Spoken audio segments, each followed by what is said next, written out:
We first start with a silent prayer for 1 minute. We pray to Almighty that this program goes on very well and it is useful to as many people as possible.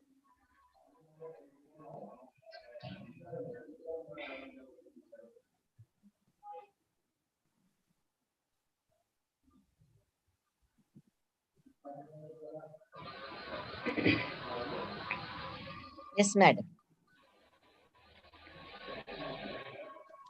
With the blessings of Almighty, and I see Dr. Saroj Rahulan, a very senior gynecologist, mother figure of Gynec Society in Thrissur here, who is logged in. With her blessings, I invoke senior people like Dr. Leelama also have joined in, and many others who have come in. The program will be, the first half of the program will be, the Master of Ceremonies will be a senior doctor from Guruvayur. She is Dr. Geeta Kunnangulam. Okay. Dr. Geeta Devi, has passed MBBS from Calicut Medical College, 19th batch. She has worked in 2 hospitals. She is now doing general practice in Paranyi near Kunnangulam. Her husband is Raunikuti, ophthalmologist. She is blessed with 2 sons, Girish, who is a software engineer in USA, and Mahesh, who is doing PG in ENT. And she has, oh God, I forget. She is the chairperson of WDW in Madam Kunnangulam. In Kunnangulam, and she is WDWD got. I lost the thing where I kept it. Has got a prize when she was there, Madam. I will just 1 minute, Madam.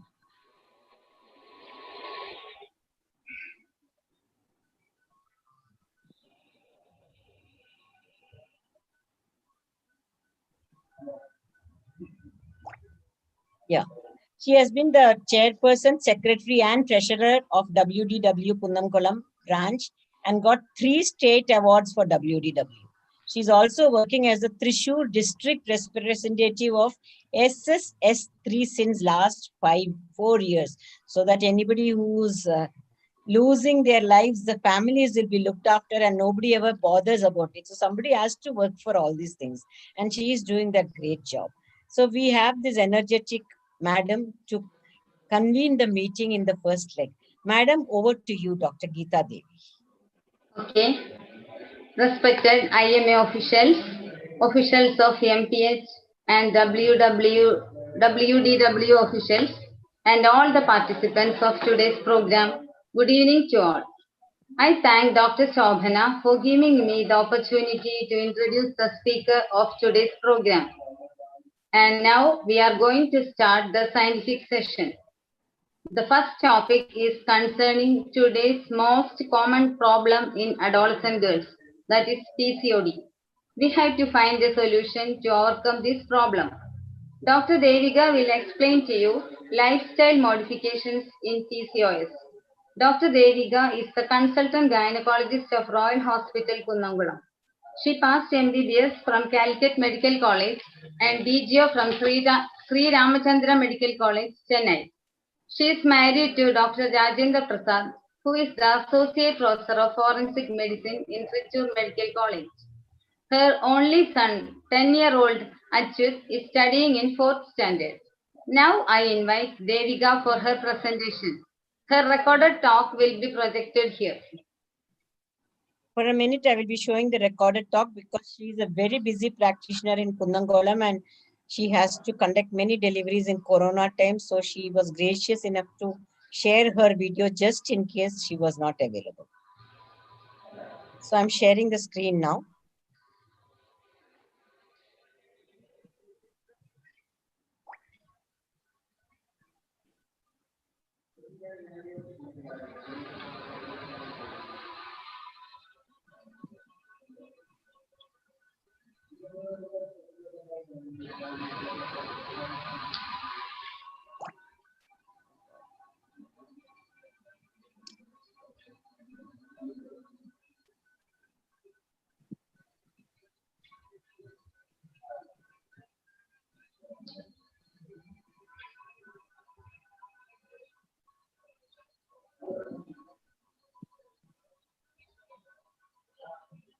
I'm not able to share the video directly from the screen, so I'm putting it into my PPT and then I will try to share.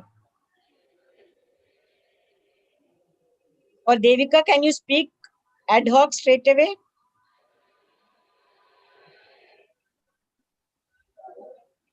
Mute ചെയ്തെന്താണ് Mute ചെയ്തിരിക്കുകയാണല്ലേ?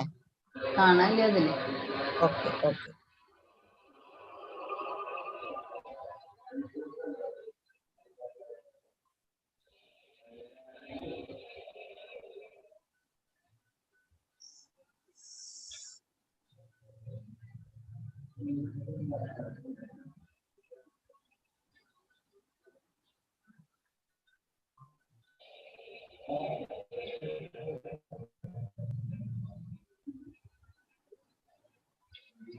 Hello.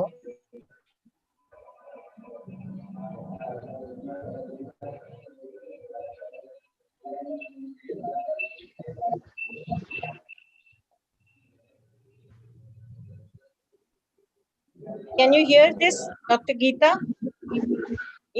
Dr. Geeta, can you hear? Yes, yes, yes.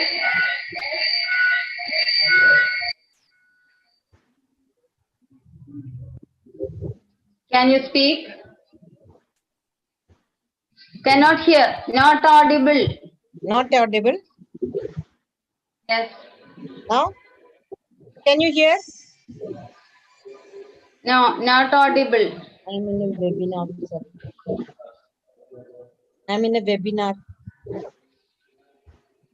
1 minute. I'll try to again put it.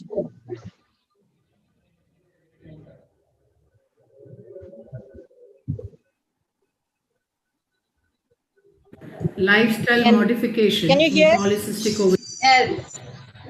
Hello. Good evening to one and all.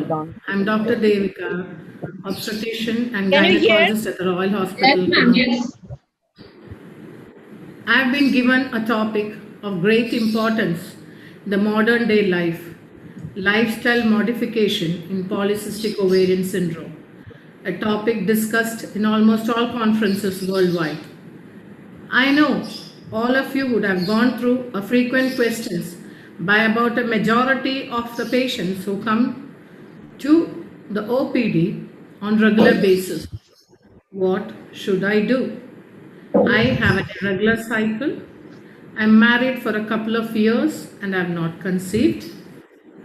I have an increased body hair. The skin around my neck is comparatively black or darker than the rest of my body, and I have pimples. The question goes on. There is a myth that, and they say this, my cycles are irregular and I'm gaining weight. So let us break this myth and educate them that it is a weight gain that actually causes irregular cycle. Polycystic ovarian syndrome affects around 5 to 10% of the people, the general population in the reproductive age group, and it is almost 50% or more in cities, mainly metropolitan cities. It is a lifestyle that causes this. Now, PCOS, it has a heterogeneous presentation. The patients could be either thin, they could be obese, they could be ones with high androgen levels, they could be having insulin resistance, or they could have a normal glucose metabolism. Now, what is the aim of the management? To say about management, we have a lifestyle modification that plays the pivotal or the main role in all this. Then you have medicines like metformin, surgeries like ovarian drilling. The aim of the management is to regulate the glucose, the lipid and the androgen level in the body. Now let us go to the most important,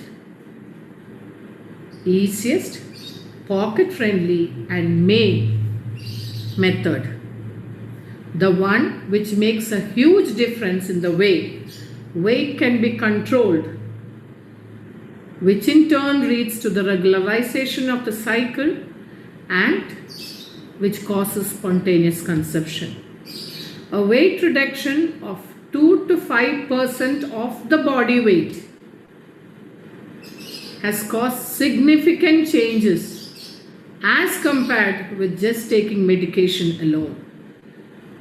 Now, lifestyle modification, we can classify it again, like you could say. One is exercise.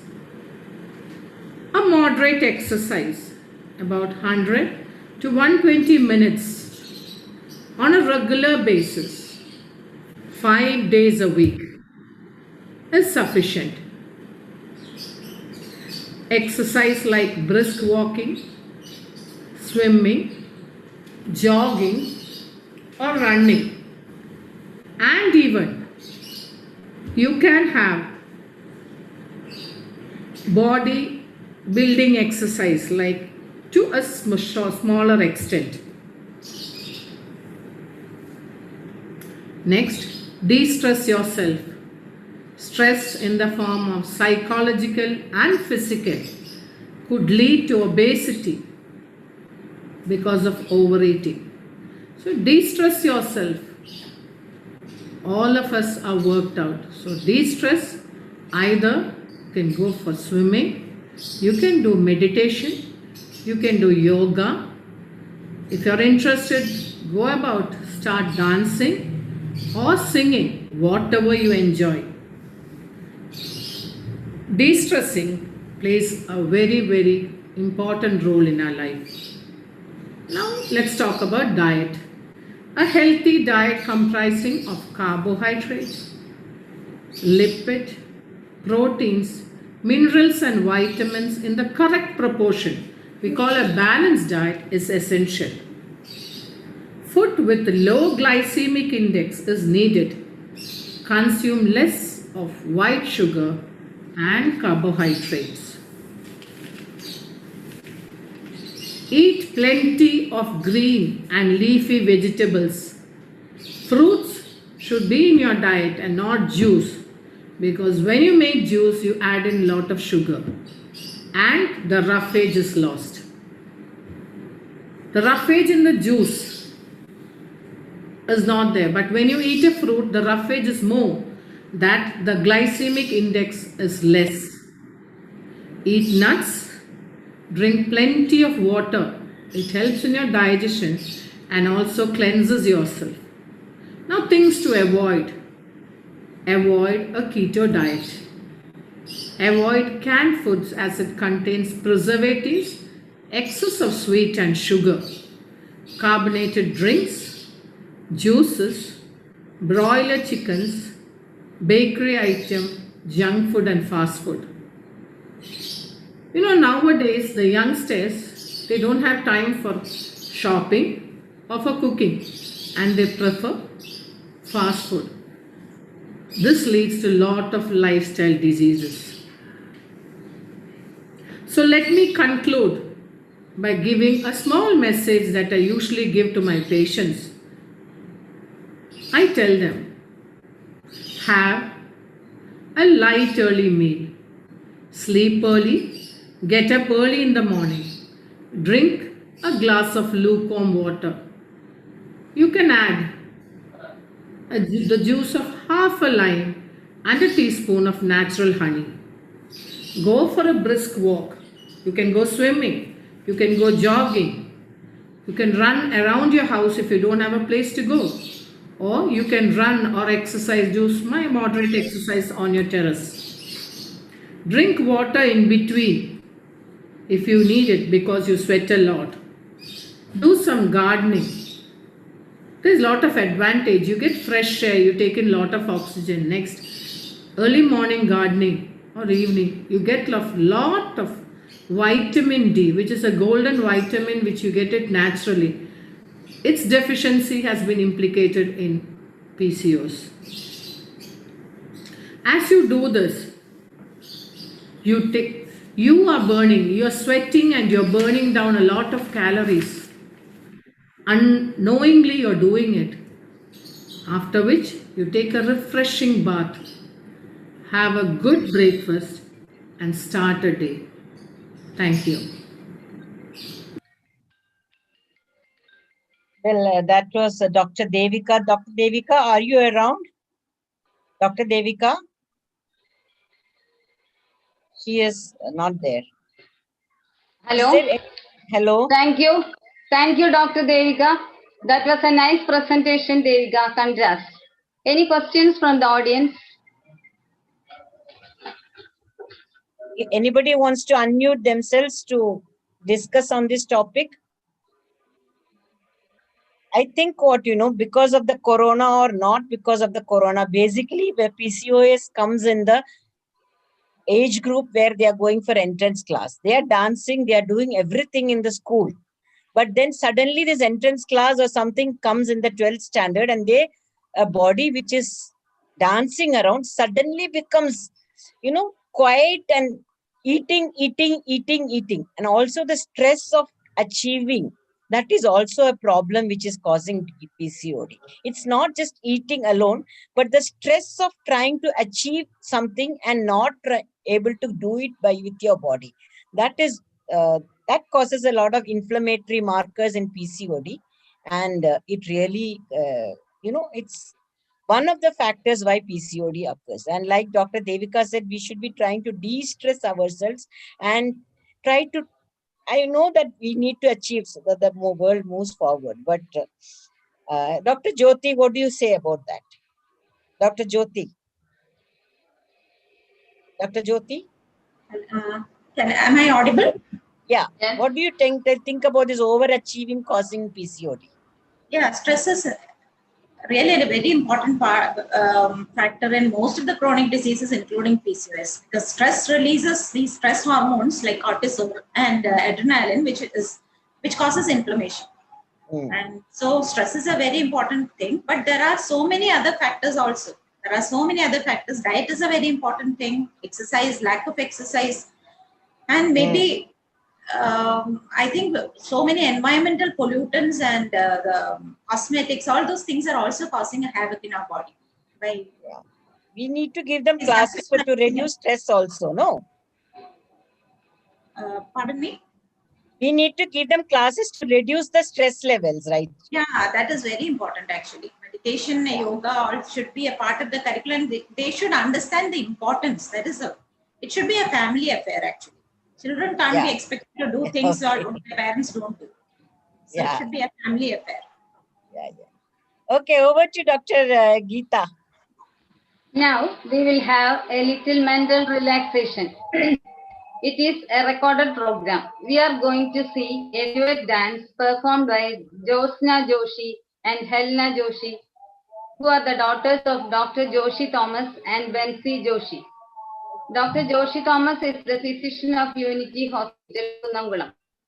Josna Joshi is second-year engineering student, and Helena Joshi is studying in 9th standard. Now, please show the program, madam.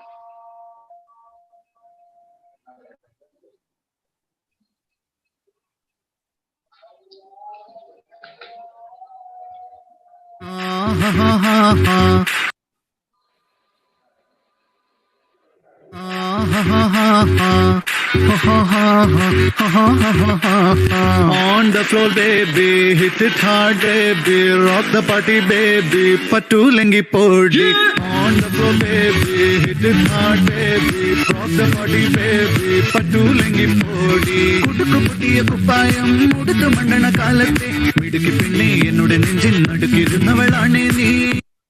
Madam, ശരിയാണല്ലോ. നടുക്കിരുന്നവളാണേ നീ. നടവരമ്പത്ത് കണ്ടാലും പഠിക്കൽ അങ്ങനെ നിന്നാലും പടച്ചറപ്പേ പിന്നെന്റെ ഉള്ളിൽ പടക്ക പിടിക കത്തുന്നേ. പിടിക കത്തുന്നേ. ഇല്ല, അത് കളിക്കുന്നത് കാണുന്നില്ല.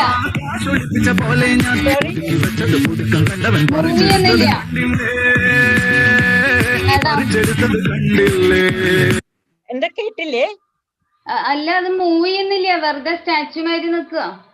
അതെയോ? Pre I'll do it again. I'm so sorry. Recorded video ആകുമ്പോൾ അങ്ങനെ ഉണ്ടാകും. അത് അപ്ലോഡ് ചെയ്യുമ്പോൾ കുറച്ച് ബ്രേക്ക് ചെയ്ത് വരും. അത് അങ്ങനെയാ വരുള്ളൂ. അത് അതെയോ? അതെ അതെ അതെ അതെ. അപ്പൊ എപ്പോഴാ ഇനി മുഴുവൻ കാണുക? I'll try to share it again.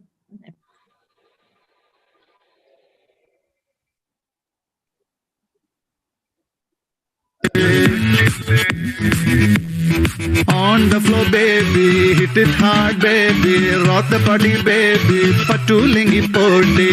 On the floor, baby, hit it hard, baby, rock the body, baby, patulingi podi. Kudukku pottiya kuppayam uduthu mandana kalathe midukki penne ennude nenjin nadukirunnavalane nee, nadukirunnavalane nee. ആദ്യം തൊട്ട് തിരിച്ചു വെക്കുക.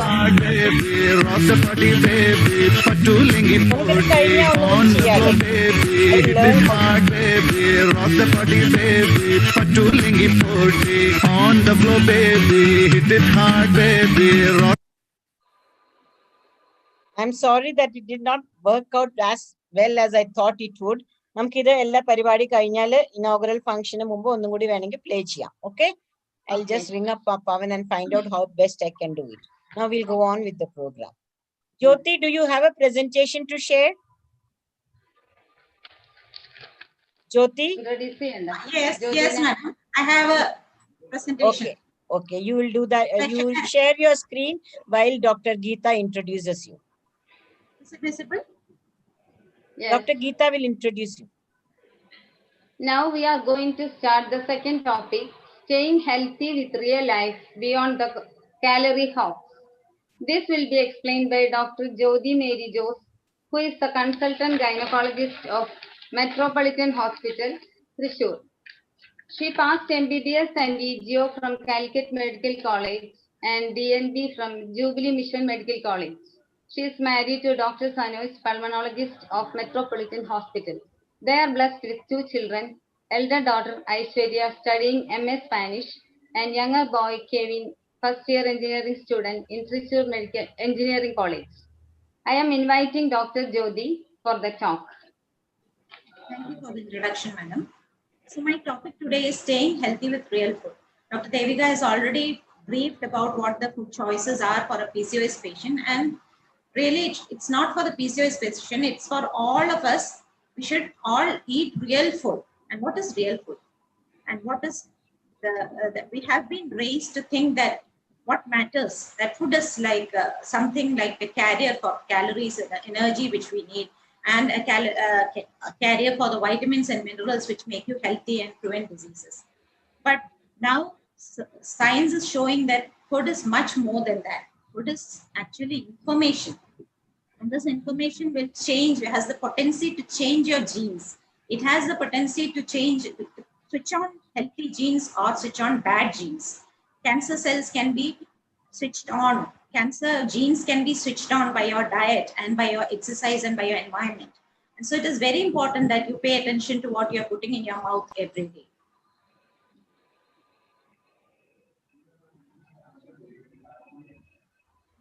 And we know that nowadays chronic diseases are on the increase, and every time a 50-year-old person walks into my OP, she may be coming with a gynec problem, but most often she is also having multiple other chronic disorders like diabetes, hypertension, sometimes kidney disease or heart disease. And so many people are there who are very obese, especially central obesity is on the increase. And even children are having a large incidence of obesity nowadays. In 35 years, the statistics show that obesity has doubled in India among children and tripled in adults. And this is a study which came in 2017. And there is no wonder that the number of hospitals are increasing in proportionate to the number of bakeries we have around us. Every now and then a new bakery opens, and every now and then a new hospital also comes into it. The issue is the food environment has changed, and we are not eating. Eating was an automatic function earlier on. We used to eat when we were hungry, or we used to eat only 3 times a day. But now it is not like that. When you are depressed, you are eating. When you are watching a movie, you want to eat. And it is a choice. And when you see sweets or you see some good food out there, you automatically eat whether you are hungry or not. And in our environment, the food reward is very high. Children are always rewarded with good food or sweets or ice cream. When they behave well, you give them some sweets or an ice cream. So food reward is very high. And not at all, and not only that, when you are giving these sugary substances or when you are eating these sugary and starchy substances, it gives a boost of dopamine in your brain, which is a pleasure hormone. So it's just like a drug. When you take cocaine, this dopamine increases, and likewise, sugar is also very addictive. What happens is over time, the same amount of sugar has less effect on the dopamine secretion, and so you need more and more of this sugar or a drug, whatever you are addicted to get the same amount of pleasure. Now, in the 1950, from the 1950s, we are seeing a rapid increase in the heart disease in the Western countries. And at that time, it was implicated that the dietary fat is the culprit here. And heart disease was attributed to the increase in the fat taken by, saturated fat taken by people. But at the same time, there were people who thought otherwise. There was a British nutritionist, John Yudkin, who wrote this book in 1972. Pure, white, and deadly, how sugar is killing us and what we can do to stop it. But it was not heard by many. And in 1977, the dietary guidelines came out in America, which was not by scientific deliberation, but by pure, it was a politician who brought out the guidelines for America, the dietary guidelines for America, which said that carbohydrates should be taken in higher doses and fat should be reduced. And that is how our low fat or low cholesterol food guidelines came into being. And this was a big mistake because in the 15 years after this guideline came, America has seen a rapid increase in obesity, and we are all following the Western world because we are also adopting their habits. But now science has proved that healthy fats and oils are to be included in a greater proportion. It is not carbohydrates that should dominate in your food, especially simple carbohydrates. Simple carbohydrates has to be reduced, and we have to include more of complex carbohydrates. It has been shown in a study in mice that sugar was more addictive, is as addictive or even more addictive than cocaine.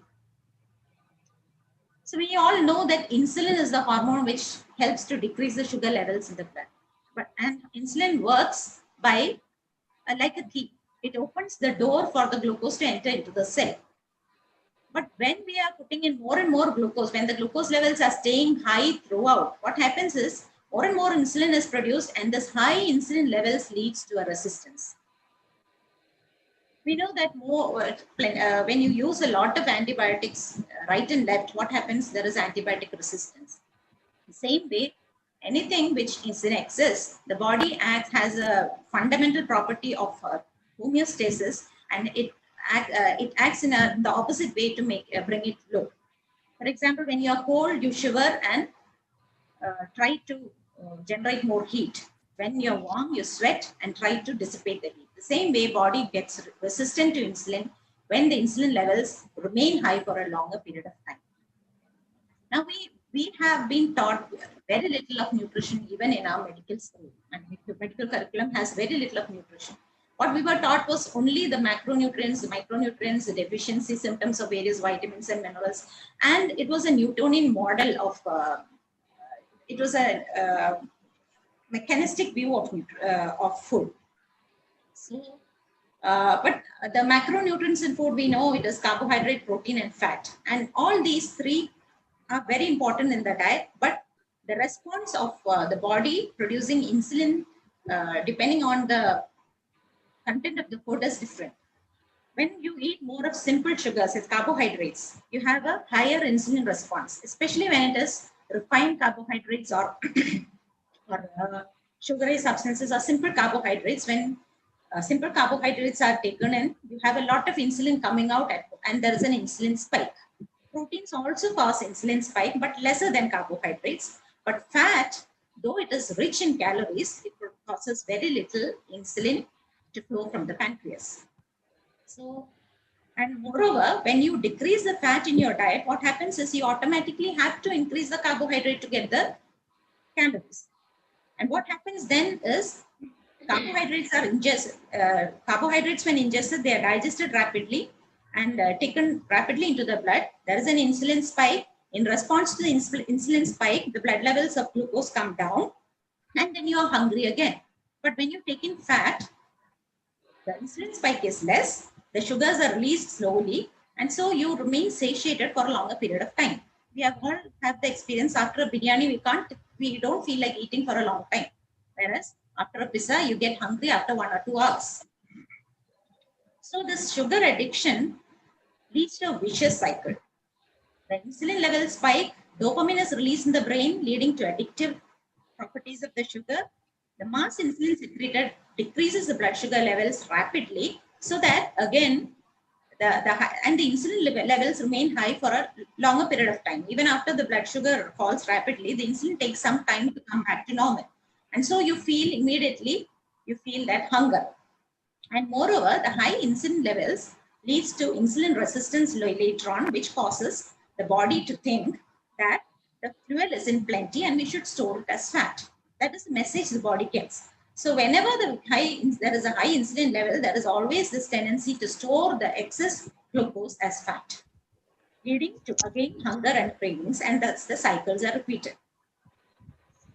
So what slows down the sugar ingestion? When your food contains more of protein, fats, and fiber, the insulin spikes can be flattened.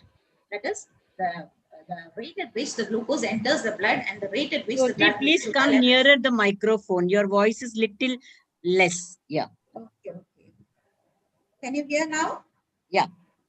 Little closer to your mouth. Yeah.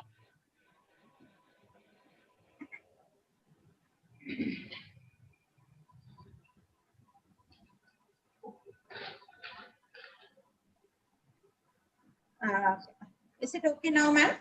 Yeah. Because it's so interesting. I want to make it, so we have been deceived by this calorie concept. I usually hated this those classes in which we were taught to count calories, and I have never really understood or never really have grasped how to counsel the patient depending upon the calories they have to take, how much protein, how much grams of proteins. Adolescents need this much grams of proteins, this much. It's also complicated. And if doctors like us can't understand that, how do we expect our patients to understand all this and carry out these things? I don't think anybody really understands all these concepts of calories, counting calories. If you take 2 idlis, you get so many calories. You take 1 cup of sambar or 1 cup of rice. It's all bullshit. I can't understand even now. And so all these calorie counting was based on the presumption that a calorie from all foods are the same. A calorie, but now we know that a calorie is not a calorie when it comes from, it's not the same. When it comes from a refined food or refined carbohydrates like a piece of cake, it is much different than when it comes from vegetables or fruits or nuts, etc. So because when, as I already said, the calories from refined foods increases the insulin, spikes the insulin, blood glucose rises fast, and then hypoglycemia ensues and you get hungry again very fast. And in addition to what you are eating, very important is when you are eating. In earlier times, people used to get up early in the morning, they had to milk the cow, and then after milking the cow, sometimes they used to drink this tea with milk or coffee with milk, or most of the time they drank just coffee with jaggery. That was what my grandparents used to do. And that was at 8 o'clock or 9 o'clock, whatever time after all those morning course were over. But now, the moment we are getting up, we are starting eating, and we eat very late till midnight. Especially children who are studying, they get hungry every now and then, and they are snacking in between. So when you eat traditionally 3 meals, this is how your insulin spikes appear. At breakfast, there is a spike, there is a lunch spike and dinner spike, and then it goes very low during the fasting time. That is when you are eating in a 12-hour window. That is first meal at 8 a.m., then last meal at 8 p.m. means you're fasting for 12 hours. But when you snack, the insulin spikes appear like this. So the snacking causes a continuous input of insulin into the blood, which leads to insulin resistance. That's a very bad habit. Even I have that habit at 10 o'clock. If I don't get that tea and panipuri, I feel there is something lacking, and I'm getting very, that is out of habit. So these habits are what is leading to this chronic epidemics. And then I said that food is not just calories, it's not just the macro or micronutrients. It is something that is giving us the information. It is something that has the capacity to change our genes. It's this, and this science, which we are now understanding, is called epigenetics. So we now understand that gene expression can be changed without any alteration in the DNA by the environment, the food you eat, the toxins that are entering your body, the air pollution, the water pollution, all these things are affecting your genes in a way that the basic DNA sequence is not changing, but the covering proteins, the histones, the methylation, the patterns of methylation, all these are changing, leading to epigenetic changes, which leads to expression or suppression of certain genetic factors. That is why suddenly in 1 or 2 generations, you are seeing a lot of diabetics. In those families where there was no history of diabetes, newer patients are developing diabetes. That is because of these epigenetic changes caused by our food habits and our environment. So the theory of epigenetics states that what our parents and grandparents ate, how much exercise they did, and what chemicals they were exposed to are all factors that could affect how our bodies look and work. So you can switch on or off certain genes by your diet and lifestyle. And this is a very good example to elaborate the epigenetic changes. See, in a beehive, there are 3 types of bees. One is a worker bee who does all the work, who brings all the honey into the hive. Then there is a drone, which is the male bee. And then is one queen in a hive. There is only one queen. That queen is bigger in size than the worker or the drone. And the queen has the capacity to lay eggs. But the queen and the workers are both female, and they have identical genetic, their genes are identical, the chromosomes are identical. Then how come the worker is a worker and the queen attains this capacity to lay eggs? This is by an epigenetic change, which is caused by the queen's diet. So the larva, which is destined to become the queen, is put in a cup, a larger cup in the beehive called the royal cup, and it is filled up with a jelly which comes from a gland on the forehead of the worker bees.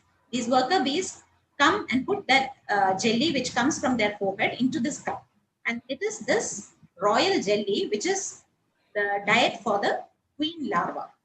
And the larva, by eating this royal jelly, the queen genes are turned on so that she becomes bigger, her ovaries become bigger, and that larva starts producing, when it is an adult, it starts producing, laying eggs. Another very interesting research showed that the honeysuckle, that is it is a herb. A honeysuckle is a herb which is used to brew a tea, and people drink that tea like our chukku kapi. We drink chukku kapi during episodes of upper respiratory infection. Likewise, they drink this honeysuckle tea for influenza, the flu episodes. And it was found that this honeysuckle encoded atypical microRNA. It directly goes and influences the, goes to the respiratory system of the person drinking that, and it directly affects the influenza A viruses and prevents their replication. So these microRNAs are subject of much attention and research now. Thousands of papers have come out regarding this genetic modification by the means of microRNA found in food. So that must be the reason why our ancestors used to, in Ayurveda and in our ancestral, like when we look at how our ancestors lived, they used a lot of plants in their day-to-day lives. They used a lot of remedies, common home remedies for their day-to-day illnesses. They never had so many of medicines like we have for every single flu or cold we have. So this microRNAs are thought to directly impact your epigenome and change the expression of the genes. So much so that even breast cancer genes can be turned on by the microRNA is found in certain types of food. That is how certain types of food are found to be protective against breast cancer. Another important way in which our food affects our health is by changing the microbiome in our body. The microbiome is the sum total of the bacteria, the viruses, the archaea, all these microorganisms found in our body. It is estimated that there are 3 to 10 times the number of human cells. There are 3 times the number of human cells. There are bacteria. That is, bacteria outnumber our human cells by 3 to 10 times in our body. So and till now we thought that, till recently means 15 to 20 years back, we thought that this microbiome doesn't have much role. It has only this role in making for us some B complex vitamins and vitamin K, etc. And that we have studied in school and college also. But now it is recognized that these microorganisms are inevitable for our health, and without them we cannot live, because we have only about 23,000 genes in our genome, whereas we have more than 1 lakh proteins in our body. So how can so few genes encode for so many proteins? It is recognized now that these bacteria and microorganisms are producing many of the compounds, many of the proteins we need for our optimal functioning. And so good bacteria should be there, bad bacteria should not be there. And how can we grow the good bacteria in our gut? By eating the food that the bacteria wants. And what are the foods that the bacteria like? Bacteria thrive on fiber. So fiber is not digested by our upper gastrointestinal tract. It travels down to the colon, where it is fermented by the bacteria, and bacteria get their nutrients from the fiber, and in turn they produce so many compounds, so many hormones, even many of the brain hormone. 90% of serotonin, the feel-good hormone in our brain, is supposed to come from our gut. And there is a gut-brain axis which is very important in maintaining the normal functioning of our brain. So if you have a bad bacteria, more bad bacteria in our gut, you're more prone for depression and anxiety, all these things.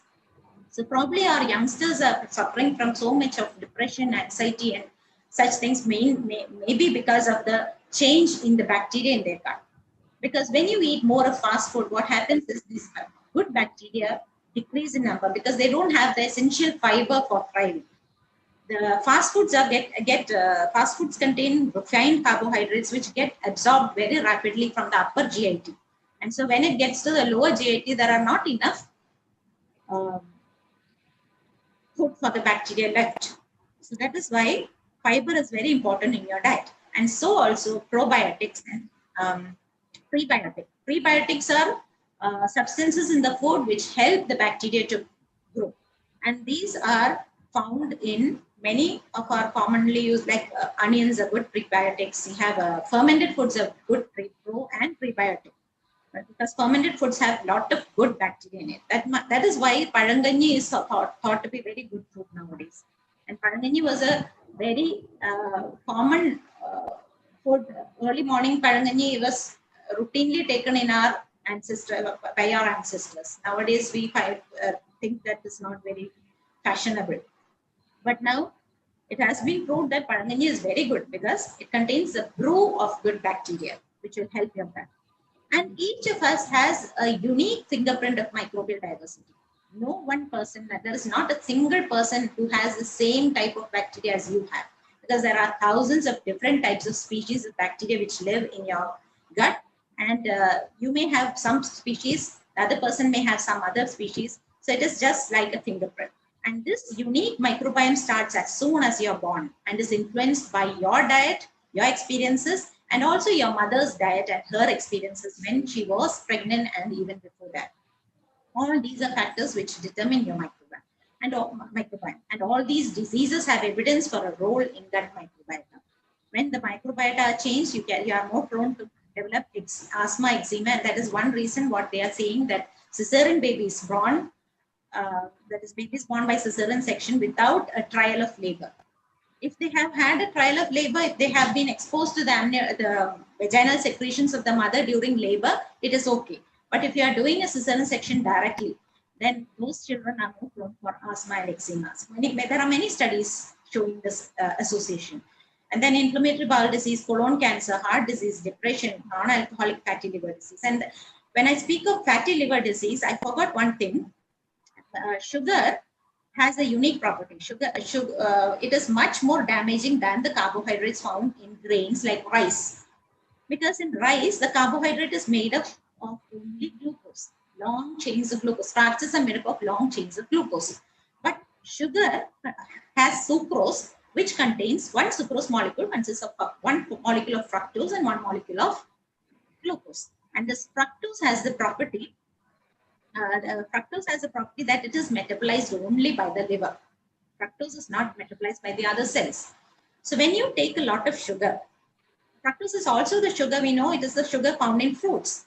But if you have to take the same amount of fructose you take from 4 teaspoons of sugar, you have to eat a whole watermelon. And you can't eat a whole watermelon at one sitting. But you can easily take 4 teaspoons of sugar by drinking a glass of lime juice. So when you have an overload of this fructose in your body, the liver has to metabolize all of it. So liver changes it into fat, which is stored as fat in the liver. And this leads to the fatty liver, which we see in many patients coming with a scan for some other reason. So fatty liver is very common nowadays. And then obesity, diabetes, all these have a connection with the microbiome. So making your microbiome or keeping your microbiome happy is of utmost importance to live a healthy life.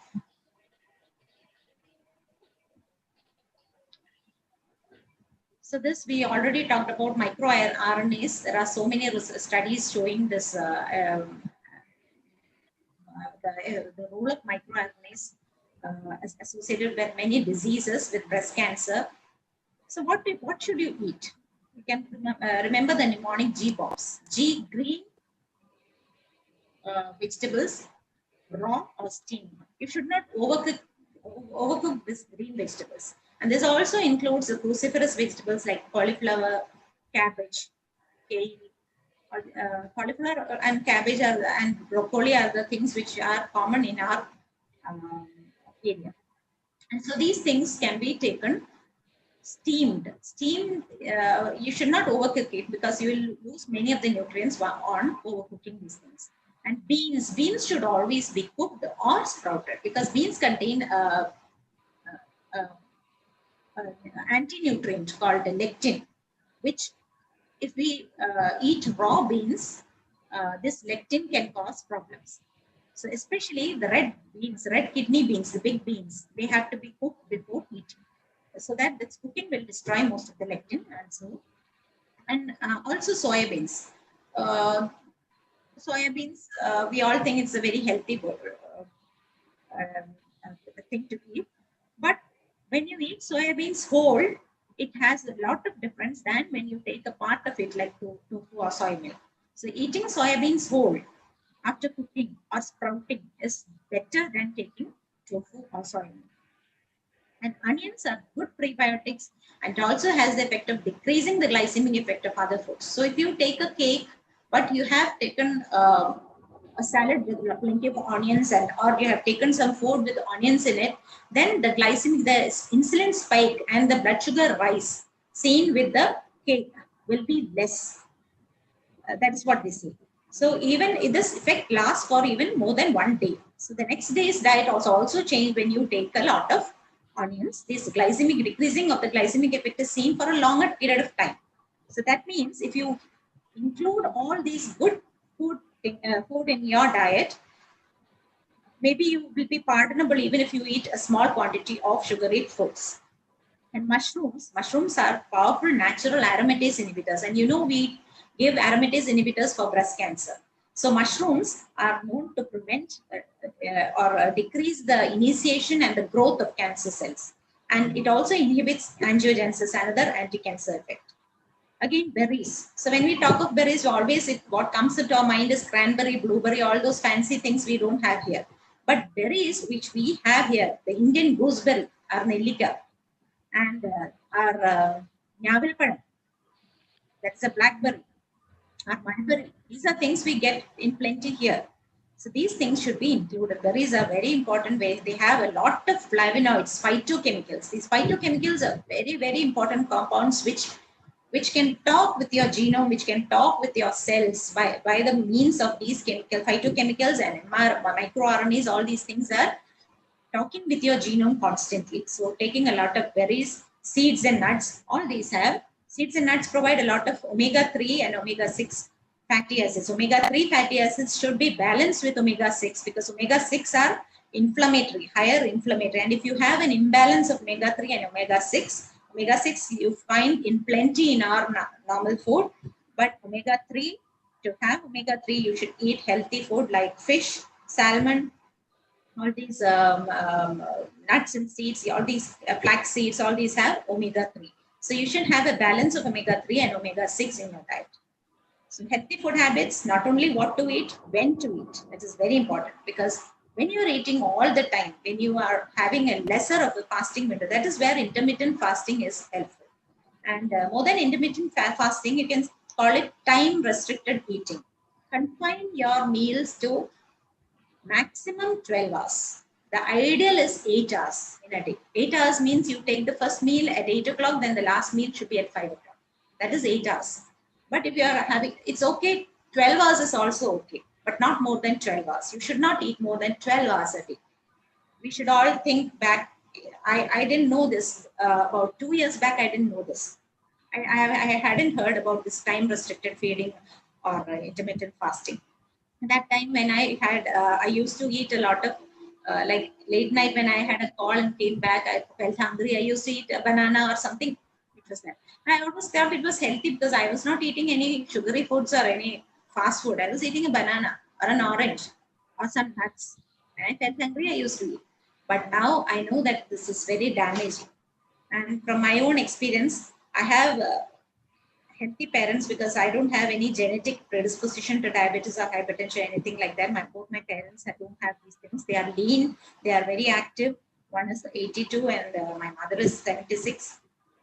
So I thought I had that good genes, and so I was immune to all these diseases. But I had that shock of my life when I was diagnosed with hypertension 1 year back.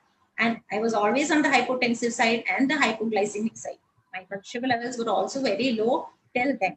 And one fine morning, I was asking my labor room staff to take my BP just to see whether they were taking it right. I was teaching, and she checked my BP and told me, "Madam, you have high blood pressure, 160, 100. I was shocked. I thought she was wrong. I checked it again and again, 2 or 3 days. It was always high. I saw my physician.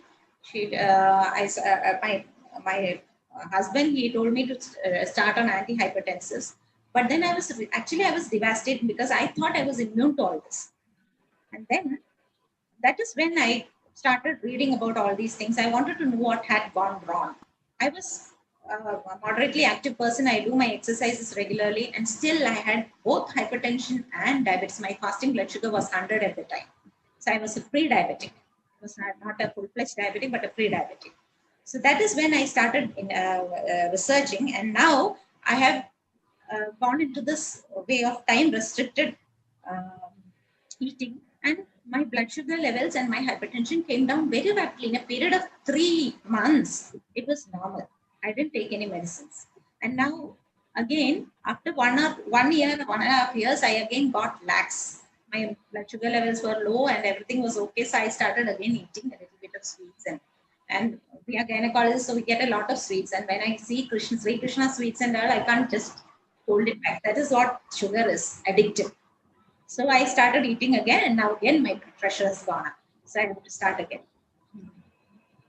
And so time restricted eating, that you should not think of starting it once you have been diagnosed with diabetes or diagnosed with hypertension. No, you should make it a policy in your home. We should educate parents. We should educate people that they should make it a family practice. The whole family should be a part of it, and it should be a practice that everybody has their dinner early on.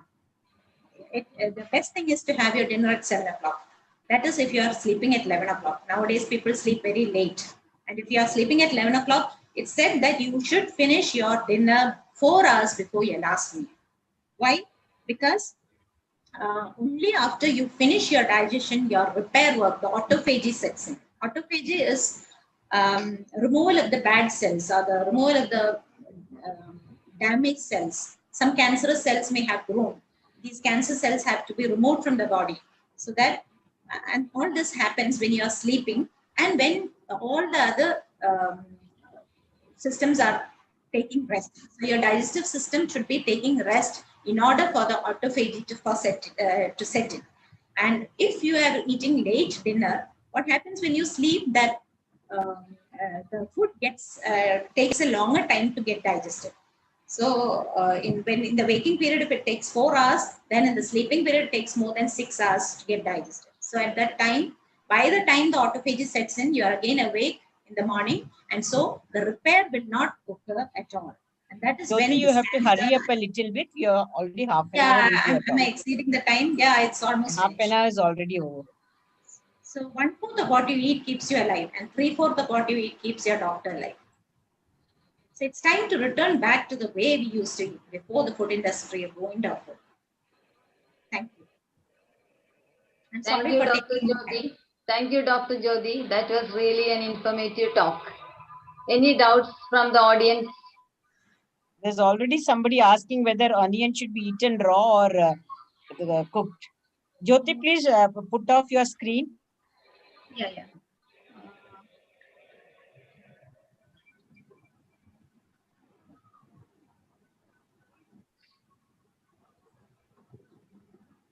Yes, Jyoti, answer that question, whether you should eat onions raw or cooked. Whether you should eat what? Onions. You were telling everyone to eat onions. Yes, onions. So these onions have an enzyme in them which is active in the raw form. And this enzyme helps to release certain other nutrients into the food. So onions are good better when eaten raw, but even after cooking, that effect is there. Even cooking does not destroy all the nutrients. The phytochemical called allicin, which is in this group of onions, garlic, and all. So it is good to eat onions raw. When eaten raw, they have more of these phytochemicals, and is found more near the skin. So you shouldn't peel out all the purple colored skin. You must peel off only the dry skin, because the purple colored skin is what contains most of this enzyme and eat it raw, but you will have the taste lying in your mouth all day.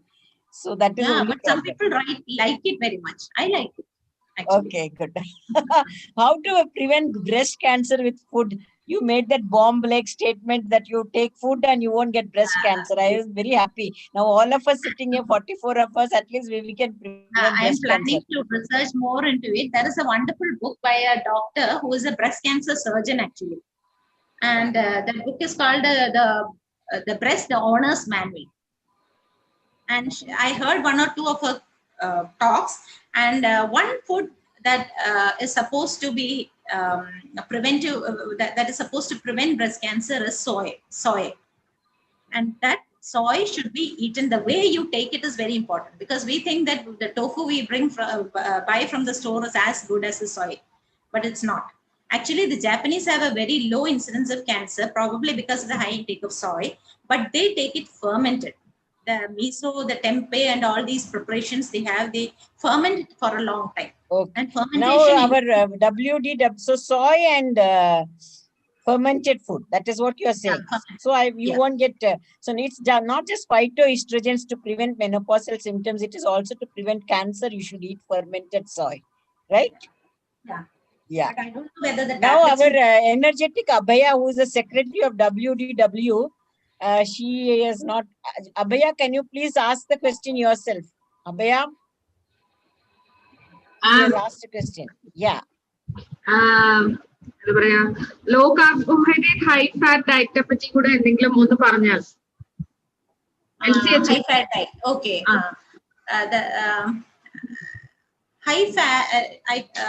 One thing is healthy fats are a very important component you should include in your food. And healthy fat means this coconut oil is very healthy.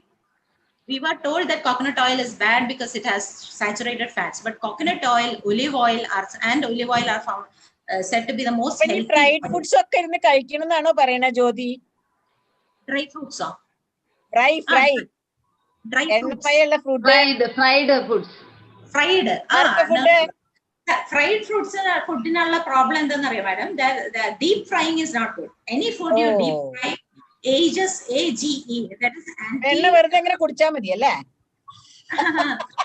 അല്ല actually നമ്മുടെ പഴയ cooking നമ്മുടെ പഴയ രീതിയിലുള്ള കുക്കിങ്ങില് ഇപ്പൊ അവിയലിലൊക്കെ നമ്മൾ പച്ച വെളിച്ചെണ്ണ ഒഴിച്ചിരുന്നു. അങ്ങനെ ഒഴിക്കാനേ പാടുള്ളൂ. നമ്മൾ കുറെ നമ്മുടെ പഴയ ക്വിസൈൻ ശരിക്കും നമ്മൾ ആ ട്രഡീഷണൽ കേരള ഡയറ്റിലോട്ട് തിരിച്ചു പോകണം. ചേന is A very good thing. It has high fibre എന്ന് പറയുന്നത്. നമ്മളിപ്പോ and then your question about high fat, you wanted to know about the high fat diet, no?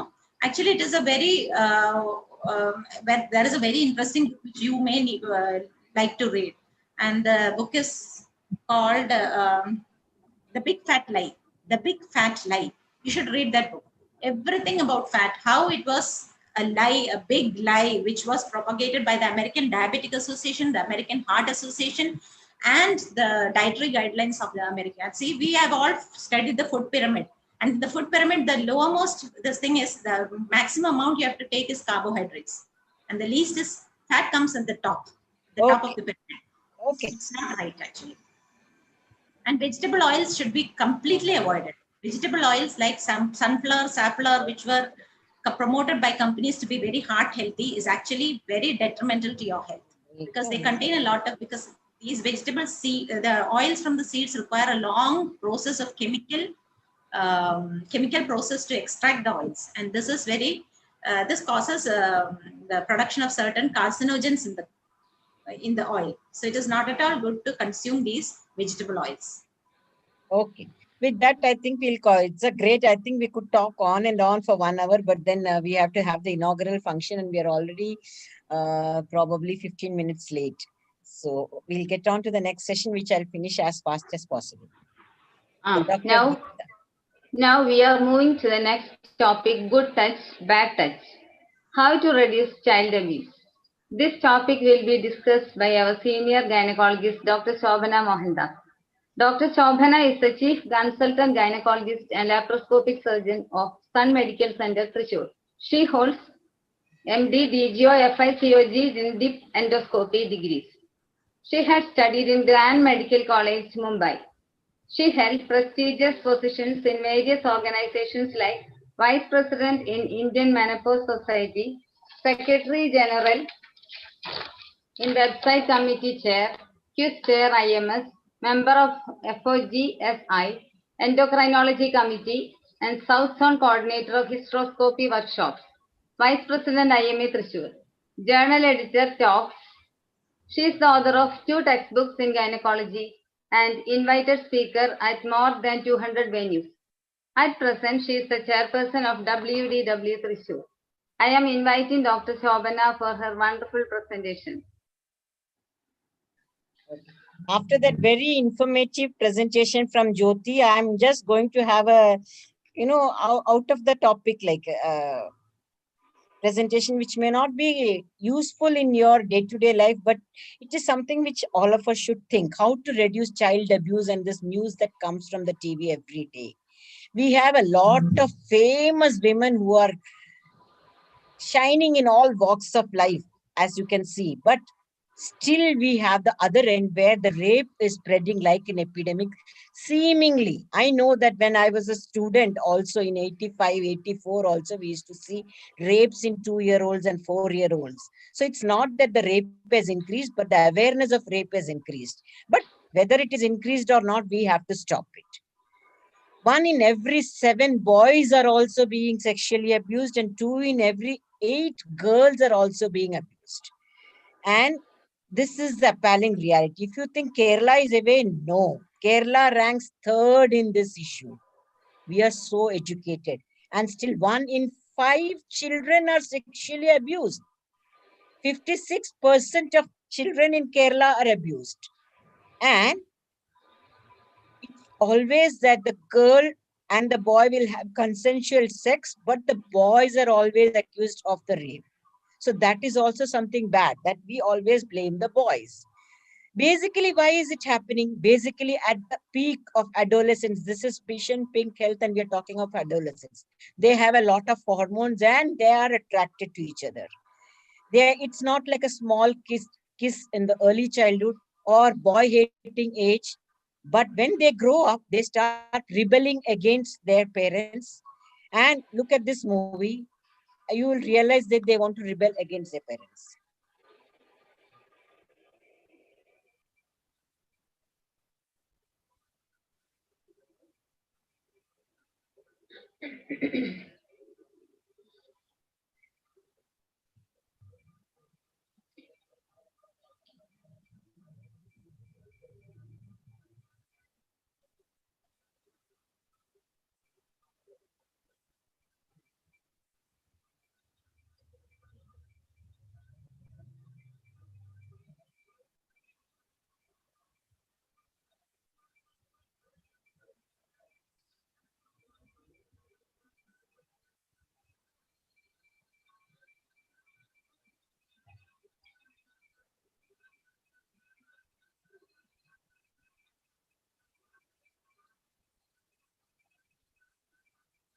See, we know that we have to act and how we have to learn some way of getting things done. And there, we know that they say parents are watching. So let us see how children are looking after that.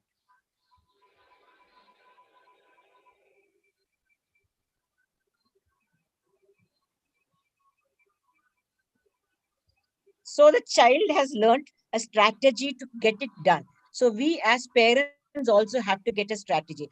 Number one, tell the girl that you are going to be sexually active or sexually excited exactly for maximum 10 years of your life. But you have to live up to the age of 80 or 90 today. And remaining 50 to 60 years of your life is without the active involvement of sex. And that is what is going to define your body. So every time you tell them study, study, study, you also have to tell them that besides study, you have to prepare for facing life with or without marriage, with or without partners. So you have to bother to worry about that whenever you have illicit sexual relationships. Otherwise, you can simply tell them that people can fall down, and if you try to show too much off, this is what happens. So these things have to be ingrained into the child's head. It is also known that in a trial court, it is known that if a woman and man has consensual sex and the man is told the woman that he will marry her and have sex, but later doesn't marry, it is again called rape. So you can't change your mind once you start having this. So these facts have to be ingrained into our children. And they have to be told that casual sex can cause pregnancy, HIV can happen with sex. Sexual exploitation mostly comes from relatives. So they have to report sexual advances. We had this way of telling that from childhood, you should tell them what is bad touch and good touch. If somebody touches them in the wrong parts, that is bad touch, and if they have to report, they have to shout and go away from that person. So this was supposed to be done every day. But if you do too much of this, what will happen? Research has shown that if you do too much, it causes anxiety and confusion about touches. 3 studies have shown that they are scared of strangers totally. And they are always scared of touches, even from parents. So you can't overdo it, but you have to do it. And half the children in that study, they said that they are worried about being abused all the time. And they are worried about family members all the time in 9%, not a very high number. So you have to tell them all these things, but not overdo things. But you have to inform them so that we can reduce the number of newspaper things. And social sets, you have to see with whom they are playing. And when they go for their night over parties and sleepover parties, are they in good company? Being suspicious of adults, we have to do it for them, not expect them to do it for us. And there is a long list of things which a child cannot do. A long list of things of why child is forced into. At least we can change that in our surroundings. What is a long list of things that is happening? One, when there is a parental absence, the incidence of these child abuses happening is shown to be high. So we have a community of Dubai parents. So we have to have a strategy where these children can be looked after and these Dubai mothers can be looked after. And we have to strategize how to get different parenting methods for these people, because you can't do away with Dubai now.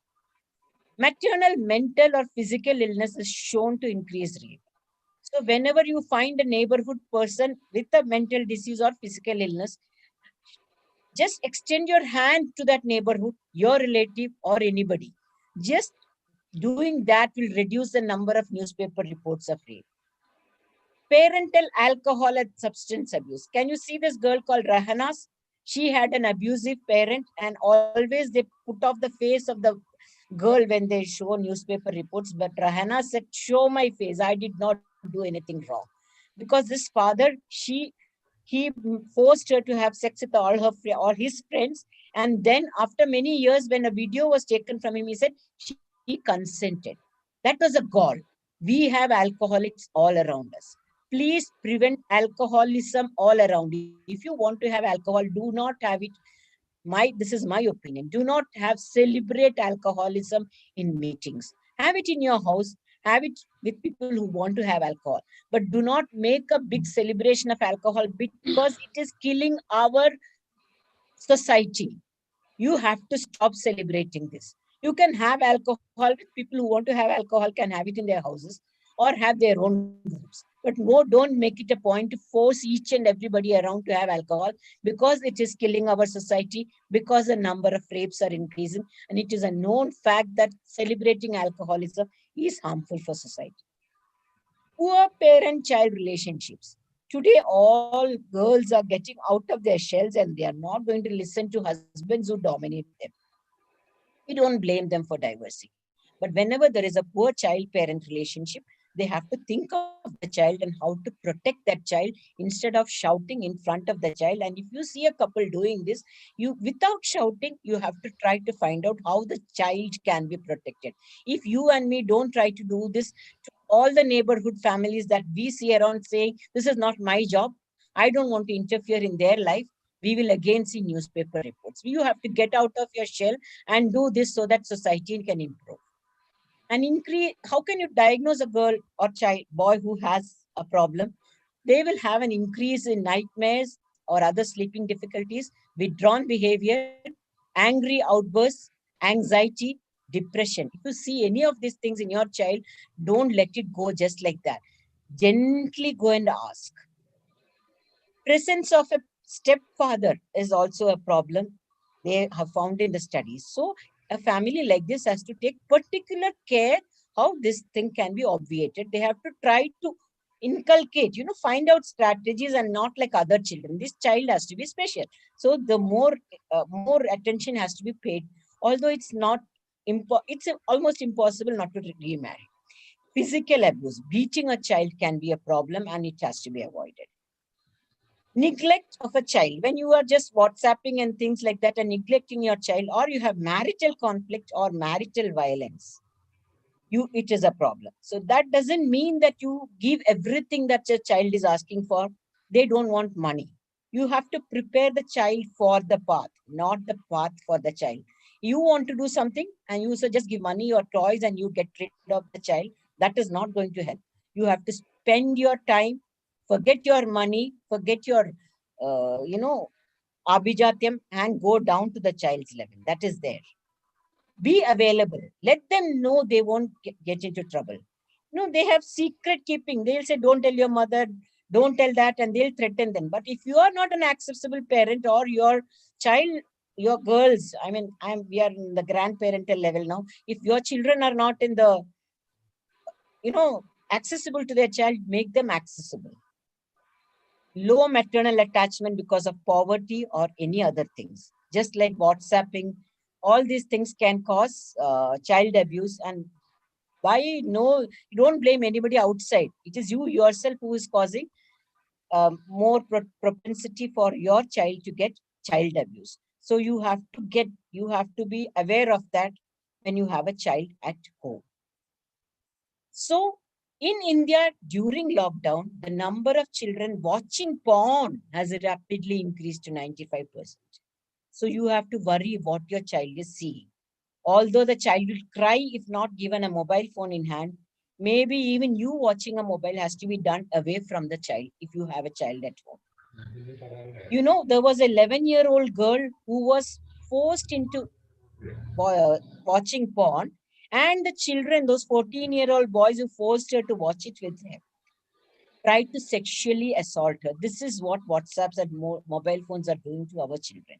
So just like alcohol, mobile phones also have to be used in, rationing ways. Otherwise, you will see more and more rapes happening on the newspaper, and then you can't blame Kaligalam for that. It is you yourself who is causing it, not Kaligalam.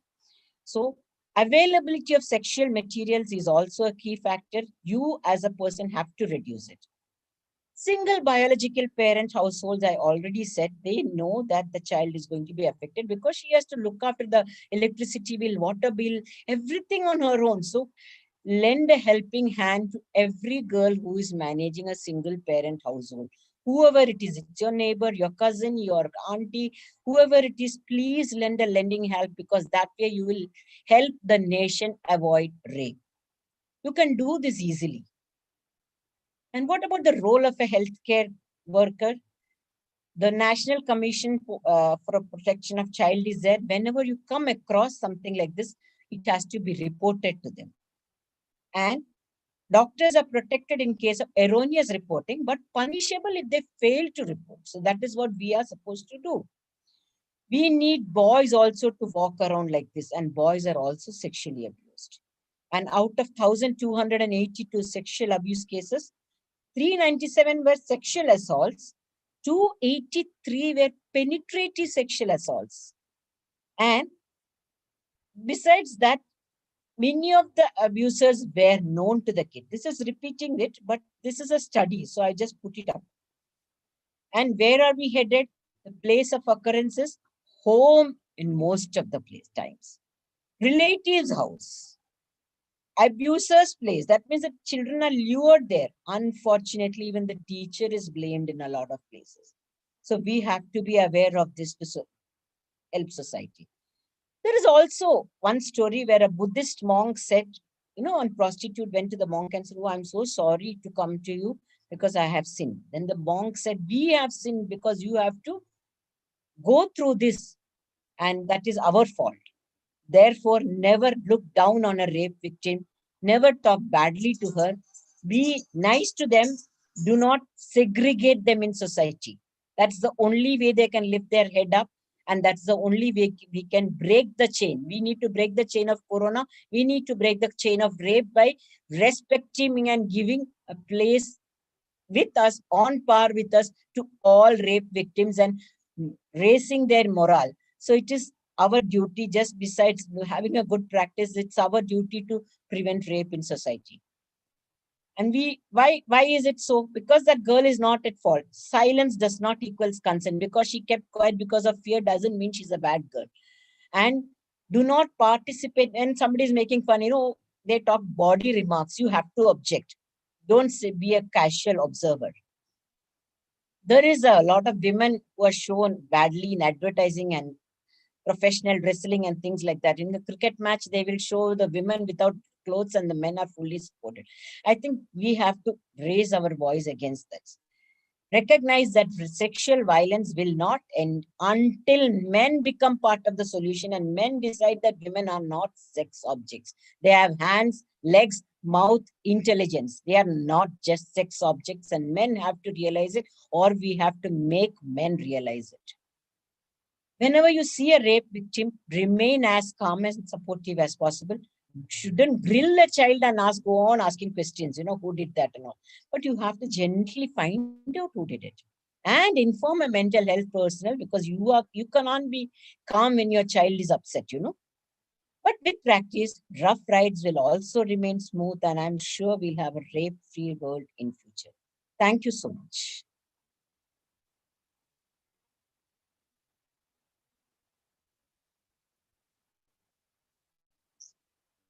Thank you, Dr. Shobana. Any questions from the audience?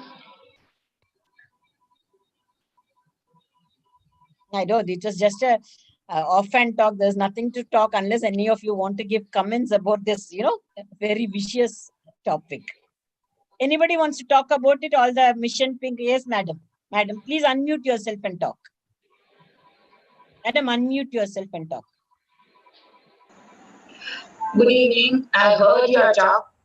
See, many times I have met boys who are abused like this.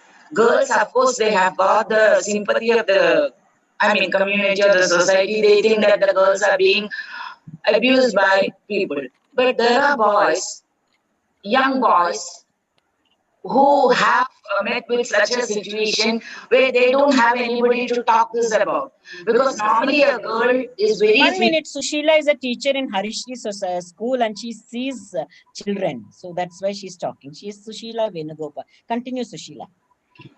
So girls, naturally, normally the girls, they are a bit attached to mothers. So if they have got any problem, they might come and talk to Amma, saying that this is what happened. Or at least Ammas, they have got a knack to know it.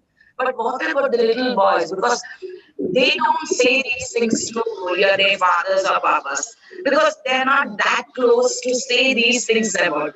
But suppose this happens to a boy of 10 or 11 or 12, there are cases like that, and these boys, they don't know whom to ask for help, and automatically they go and ask some friends that this is when this happened to me. Definitely they are going to, might be there are some friends who give good advices, but many of the friends, they give bad advices or wrong advices. And who is to help these boys?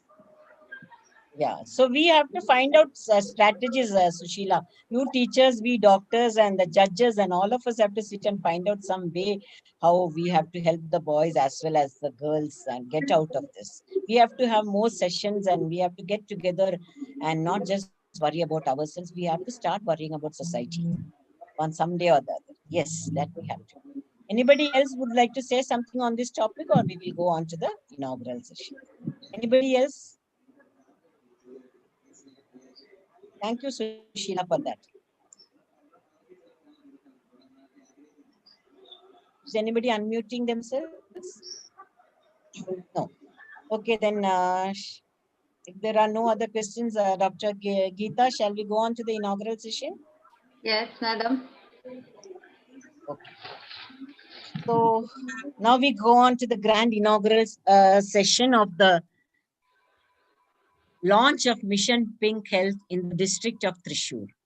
I invite the secretary, Dr. Pavan. He is a pediatrician in district hospital and he's in the middle of COVID duty and he's so dedicated to IMA. I invite you to give the flag salutation. He's a host of this webinar also. Dr. Pavan. Yes, thank you, madam. Flag salutation. We, the members of Indian Medical Association, stand here to salute our national flag. Its honor and glory shall be our light and strength, and its course shall be our course. We pledge our allegiance to it and realizing our responsibilities as the accredited members of this national organization, we swear we will dedicate everything in our power to see it fly high in the Committee of Nations.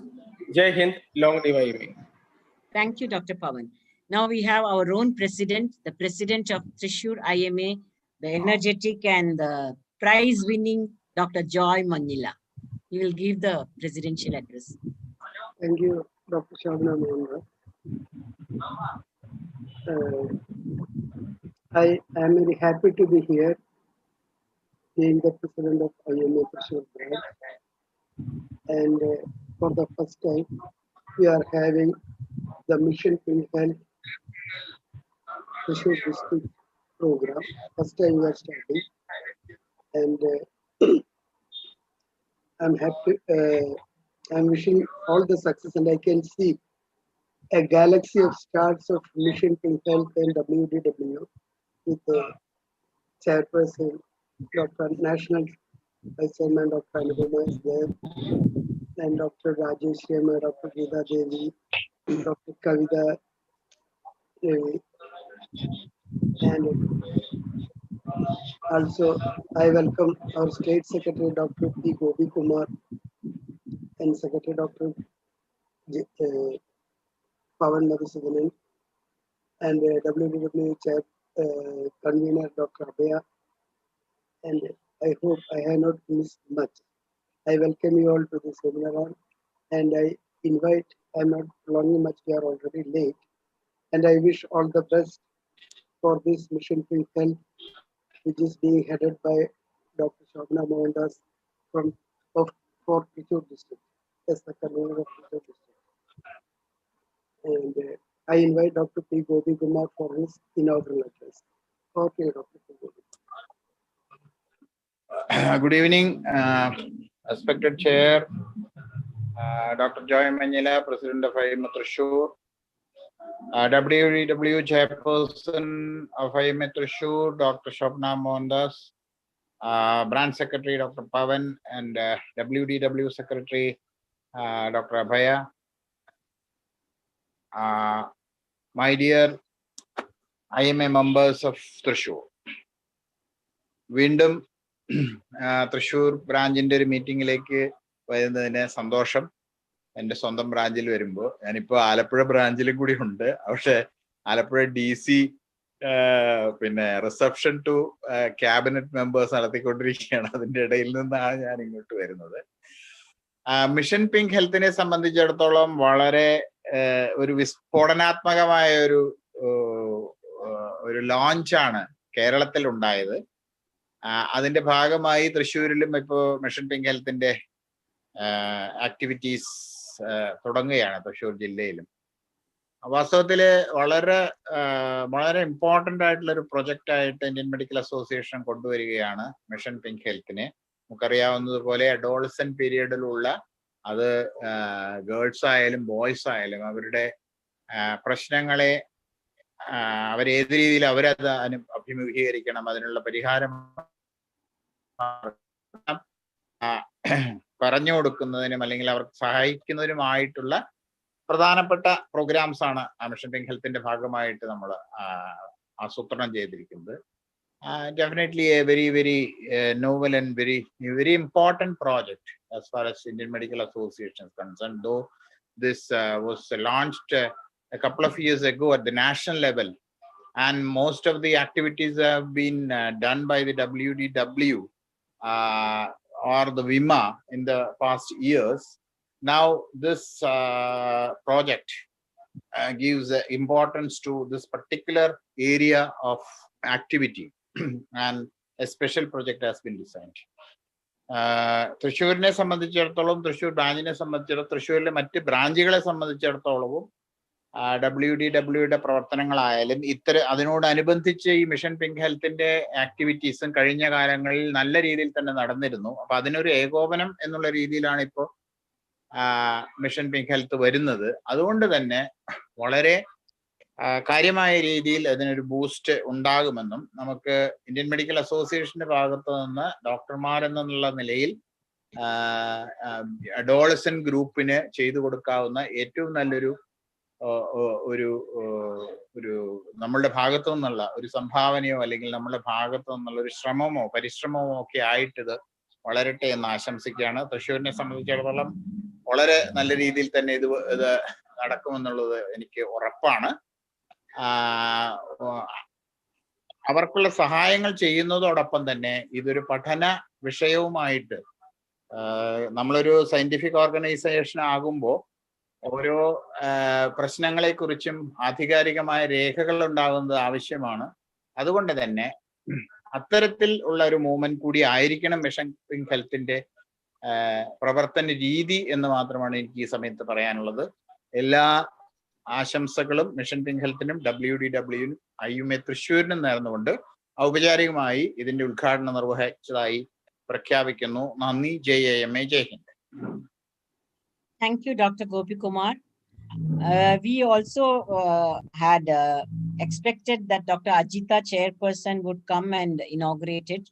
Now that she is standing for the councillor, whatever, for election she is standing, she's preoccupied with that. But now we have this, we are graced by Dr. Anupama R, the National Joint Secretary of MPH. She will now bless us with her felicitations and give co-inaugurate this function or whatever. She is a graduate and postgraduate of Trivandrum Medical College. She is a director and chief consultant reproductive medicine, Pran Fertility and Well Woman Center, Trivandrum. She is the immediate past president of IMA Trivandrum branch, a woman president, first time I think in Trivandrum. National Joint Secretary, Mission Pink Health, speaker in various national and international conferences, author of first book on infertility in Malayalam, published by Kerala Bhasha Institute, and writer in various health magazines and IMA Nammude Arogyam. Over to you, madam. Thank you, ma'am. Respected President Dr. Joy Manyala, sir, State Secretary Gobikumar, sir, Shobana Mohandas, ma'am, Geeta, ma'am, our MPH State Secretary, ma'am, WWW leaders, all the MBH leaders, state team, all the IMA leaders, WD Chairperson Dr. Kavita Devi, and a warm good evening to one and all. As you all know that MPH is a flagship project of National IMA, and mainly it is intended to eradicate anemia as well as to prevent the untoward complications of anemia in adolescent girls. The current leadership of MBH under the leadership of Sandhana Sen and Divya Saxena at the national level in Delhi. So they have given a different phase to MBH this time. And this time the MBH will be concentrating not only on anemia, on all other aspects of adolescent girls. And of course, they have included adolescent boys also. So as we know that adolescence is the most important, most cheerful phase of our life. But unfortunately, in present scenario, our adolescents are often exploited sexually and by the cyber attacks and over involvement in the cyber field and all those things. And they are exploited in various ways by drug abuses, alcoholism and all those things. And moreover, because of the last corona crisis, since the last couple of months, most of our adolescents, they are remaining indoors and they are restricted to iPads, laptops and mobiles and all those things. They don't have any peer group interaction with their teachers. So I think this is a very important period for all of us. So let me request all members of the MPH as well as the women leaders to, as well as IME leaders to have activities with kids. At least once the school reopens, we can have direct interaction with our kids. Till then, most of the members are conducting online sessions for the kids. So there we have to concentrate on the sexual exploitations, prevention of sexual exploitations in them, and prevention of drug abuse and alcoholism and all those things. As well as we can also concentrate on the psychological as well as the scholastic issues in adolescence. So I think more than that, let me congratulate the IMA Thrissur branch for taking up the responsibility of hosting the Thrissur launch of MBH. And Thrissur district has bagged the, we know that Thrissur district has bagged the first place in Kerala state and they have pushed us to second place. So definitely the Thrissur branch can do, the Thrissur MBH team can do wonders under the leadership of Joy Manyala sir, and definitely with the guidance of Gobikumar sir and Shobana ma'am, Geeta ma'am, and also Geeta. We know that she's a very strong leader and very dedicated leader. So rather than a strong leader, she's a very dedicated leader from Kunnamkulam, and we know her during the WDW activities in the previous years. So can I express my sincere gratitude to both of them for inviting me also, and also the Mid-Zone coordinator, Dr. Avini Pulla, for coordinating the events, and she can also help you in further coordination of the activities. And all the very best to MBH activities of the Thrissur district. Already, Sovana ma'am told that Ajiza madam is engaged with some activities regarding her election campaign, and she has expressed her regards to each one of you, and also all the very best to the MBH team of the Thrissur district. And on behalf of her, and I just convey the message to each one of you. And thank you all for your patient hearing. Jai Hind, Jai Hind. Thank you, Dr. Anupama. Now, before we go on to Dr. Beena KV to tell us the action plan, I would invite the starter of this program, that is Dr. Rajeshwari Amma. She rang me up on phone and said, come on, do this program. And I'm obeying her orders, you know. She is a secretary. She's a coordinator of this Mission Pink Health secretary. and she's a graduate of Trivandrum Medical College. She's a PG Diploma in Family Health, SR MCRI, Chennai. She's running her own clinic at Sri Moolan Nagaram for the past 37 years. She's IPP IMA Madhya Kerala branch, past chairperson WDW IMA Kerala State branch, and South Zone coordinator of National WDW. Madam, please tell us why you are ringing up everybody and telling us to do MPH programs. Respected President of IMA Thrissur branch, Dr. Joy Manjulas, State Secretary Govi Kumar sir, dear Shobana ma'am, Anupama, Ajita is not here, Geeta, WDW chairperson, Kavita, Abhaya, Reshmi, so many leaders are here, my own WDW leaders and my dear friends. ഈ MPH എന്ന് പറയുന്ന programme അനുഭവം പറഞ്ഞിട്ടാണ് ഞാൻ ഇതിലേക്ക് പതുക്കെ വന്നത്. എനിക്ക് പതുക്കെ ഈ വലിയ സ്റ്റേറ്റ് ലീഡർഷിപ്പിൽ നിന്നൊക്കെ പതുക്കെ ഒന്ന് മുങ്ങാന്ന് വിചാരിച്ചിരുന്ന ഒരു സമയത്താണ് പറഞ്ഞത്. കുറച്ച് ബുദ്ധിമുട്ടുണ്ടായിരുന്നു, എന്നാലും 3 നല്ല ആക്റ്റീവ് ആയിട്ടുള്ള ജോയിന്റ് സെക്രട്ടറീസിനെ തരാമെന്ന് പറഞ്ഞിട്ടാണ് ഞാൻ ഇതിനകത്തേക്ക് വന്നത് തന്നെ. പക്ഷെ ഈ പ്രോഗ്രാം വളരെ നല്ലതാണെന്ന് തോന്നുന്നു. കൗമാരക്കാരുടെ പ്രശ്നങ്ങൾ ഡീൽ ചെയ്യാൻ വേണ്ടിയിട്ട് വളരെ നല്ലൊരു പ്രോഗ്രാം ആണെന്ന് തോന്നിയതുകൊണ്ട് വളരെ ആക്റ്റീവായിട്ട് ഞങ്ങൾ എല്ലാവരും മുന്നിട്ടിറങ്ങി. നമുക്കിപ്പം മിഡ് സോണിൽ നിന്ന് തൃശ്ശൂർ മാത്രമേ ഉണ്ടായിരുന്നുള്ളൂ ബാക്കിയായിട്ട്. ഇത് നമ്മുടെ ലോഞ്ച് മീറ്റിംഗ് ആണ് നമ്മുടെ മിഷൻ പിങ്ക് ഹെൽത്തിന്റെ. ഇതോടുകൂടി ലോഞ്ചുകളൊക്കെ കഴിഞ്ഞു. ഇനി ബ്രാഞ്ച് ലെവൽ ആക്ടിവിറ്റീസ് ആണ് നമ്മൾ നടത്തേണ്ടത്. അപ്പൊ അനുപമ ഏകദേശം ഒരു ഒരു വിധത്തിൽ അത് വിശദീകരിച്ചിട്ടുണ്ട്. ഇനി ഒരു നല്ല ആക്ഷൻ പ്ലാൻ നമ്മുടെ ബീന പ്രിപ്പയർ ചെയ്തിട്ടുണ്ട്. ബീന ഈ ഈ പ്ലാനൊക്കെ പ്രിപ്പയർ ചെയ്യാൻ ഭയങ്കര പിടിക്കുക. അപ്പം നല്ലൊരു ലീഡറാണ്. അപ്പം ബീന അത് കാര്യമായിട്ട് എക്സ്പ്ലെയിൻ ചെയ്യും. അപ്പൊ എല്ലാവരും അത് വ്യക്തമായിട്ട് കേൾക്കുക. എനിക്കുള്ള റിക്വസ്റ്റ്, നിങ്ങൾ മീറ്റിങ്ങുകൾ നടത്തുമ്പോൾ MPHന്റെ ആ ലോഗോ യൂസ് ചെയ്യണം. നമ്മുടെ IMA എംബ്ലത്തിന്റെ കൂടെ യൂസ് ചെയ്തില്ലെങ്കിൽ നാഷണൽ ലീഡർഷിപ്പിൽ നിന്ന് 2-3 ദിവസത്തിന് മുമ്പ് എനിക്ക് ഒരു മെസ്സേജ് വന്നു. 2-3 പേരുടെ ആക്ടിവിറ്റീസ് റിപ്പോർട്ട് ചെയ്തതിനകത്ത് ലോഗോ ഇല്ല, അതൊന്ന് ശ്രദ്ധിക്കണേ മാഡം എന്ന് പറഞ്ഞിട്ടൊരു മെസ്സേജ് വന്നു. അപ്പൊ അത് നിങ്ങളൊന്ന് ശ്രദ്ധിക്കണം. എല്ലാവരും ജോയിന്റ് സെക്രട്ടറീസ് 3 പേര്, സ്വപ്ന സൗത്ത് സോണില്, മിഡ് സോണിൽ ആവണി, നോർത്ത് സോണില് സന്ധ്യാകുറുപ്പ്. അവർക്ക് ആ റിപ്പോർട്ട് ഒരു 28-നുള്ളിൽ അയച്ചു കഴിഞ്ഞാൽ അവർ 30th അത് കമ്പൈൽ ചെയ്ത് എനിക്ക് അയക്കും. എനിക്ക് അത് കഴിഞ്ഞിട്ട് അത് സ്റ്റേറ്റിലേക്കും നാഷണലിലേക്കും അയക്കാൻ സാധിക്കും. അപ്പം നമ്മളെല്ലാവരും കൂടി ഒത്തൊരുമിച്ച് ഒന്ന് പ്രവർത്തിച്ചു കഴിഞ്ഞാൽ നമ്മുടെ മിഷൻ പിങ്ക് ഹെൽത്ത് നാഷണൽ ഇപ്പൊ തന്നെ നമുക്ക് ഒരു നല്ല ഇത് കിട്ടി, ഒരു സ്റ്റാർട്ടിങ് അത് നല്ല ഒരുപാട് കൺഗ്രാജുലേഷൻസ് അവരുടെ ഓരോ സൈഡിൽ നിന്നും കിട്ടിക്കഴിഞ്ഞു. അപ്പൊ അതുകൊണ്ട് എല്ലാവരും കൂടെ ഒറ്റക്കെട്ടായിട്ട് പ്രവർത്തിച്ചു കഴിഞ്ഞാൽ നമുക്ക് ഈ വർഷം വളരെ നല്ല പ്രവർത്തനങ്ങൾ കാഴ്ചവെക്കാൻ സാധിക്കും. ഡോക്ടർ ജോയിയോടും പവനോടൊന്നും എനിക്ക് പറയേണ്ട കാര്യങ്ങളില്ല. നിങ്ങളെ പ്രത്യേകം കൺഗ്രാജുലേറ്റ് ചെയ്യുന്നു. അതുപോലെ തന്നെ WDW തൃശ്ശൂർ ആക്ടിവിറ്റീസ് ഒരുപാടുണ്ടെന്ന് എനിക്കറിയാം. ലീലാമ്മ മാഡം അവരെല്ലാവരും ഉണ്ടായിരുന്നു നമ്മുടെ ഫ്ലഡിന്റെ സമയത്തൊക്കെ ഉള്ള ആക്ടിവിറ്റീസിന്. അപ്പം നിങ്ങളുടെ പ്രവർത്തനങ്ങളും വളരെ നല്ല രീതിയിൽ ഇനിയും തുടർന്നു പോകട്ടെ. ഈ ഫംഗ്ഷൻ ഇവിടെ നിങ്ങളെല്ലാം ഇത് അറേഞ്ച് ചെയ്തതിന് നിങ്ങൾക്ക് എല്ലാവർക്കും നന്ദി പറയുന്നു. Jai IMA, Jai Hind, Jai IMA. Thank you, madam, for that very inspirational speech. Now I invite Dr. Beena KV, State Coordinator for Action Plan Mission Pink Health, to tell us what it is. She has graduated from Government Medical College, Thiruvananthapuram, former Additional Director of Health Services and Kerala State Program Manager for National Health Mission. She retired as DMO of Ernakulam District.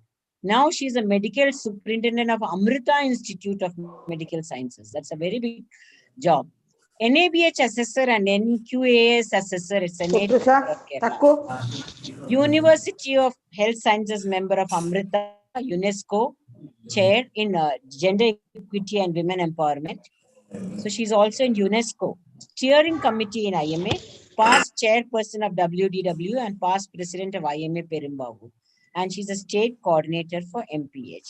With that such a big biodata, Dr. Beena KV, please tell us how you plan to make us do Mission Pink Health. Good evening to all. Thank you, Dr. Shobana, for giving me this opportunity. And all the state IMA leaders and MPH leaders and my dear IMA colleagues. നേരത്തെ doctor Anupama പറഞ്ഞതുപോലെയും അതുപോലെ തന്നെ doctor Rajeshwari പറഞ്ഞതുപോലെയും I'll be just briefing the action plan and also what are we supposed to do for this MPH activities. So to brief that, I have got a small presentation. So Dr. Pavan, if we permit me to... yes, you can share your slide. Yeah. So, Screen share. and I want to congratulate Thrissur branch for bagging that SS Rao award and Dr. Thank you, madam. And also Dr. Pavan. I think though Pavan is in Thrissur, he belongs to Muvachupura. So it is almost like Ernakulam district. So he is one among us. We feel like that. Okay, anyway, congratulations. Thanks on their behalf. Thank you, madam. Thank you. Good that you remember me. Thank you very much. Sure.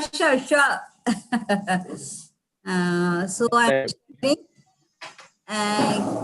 Can you see the slides? No. You have started Yes, we can. screen sharing. Yes.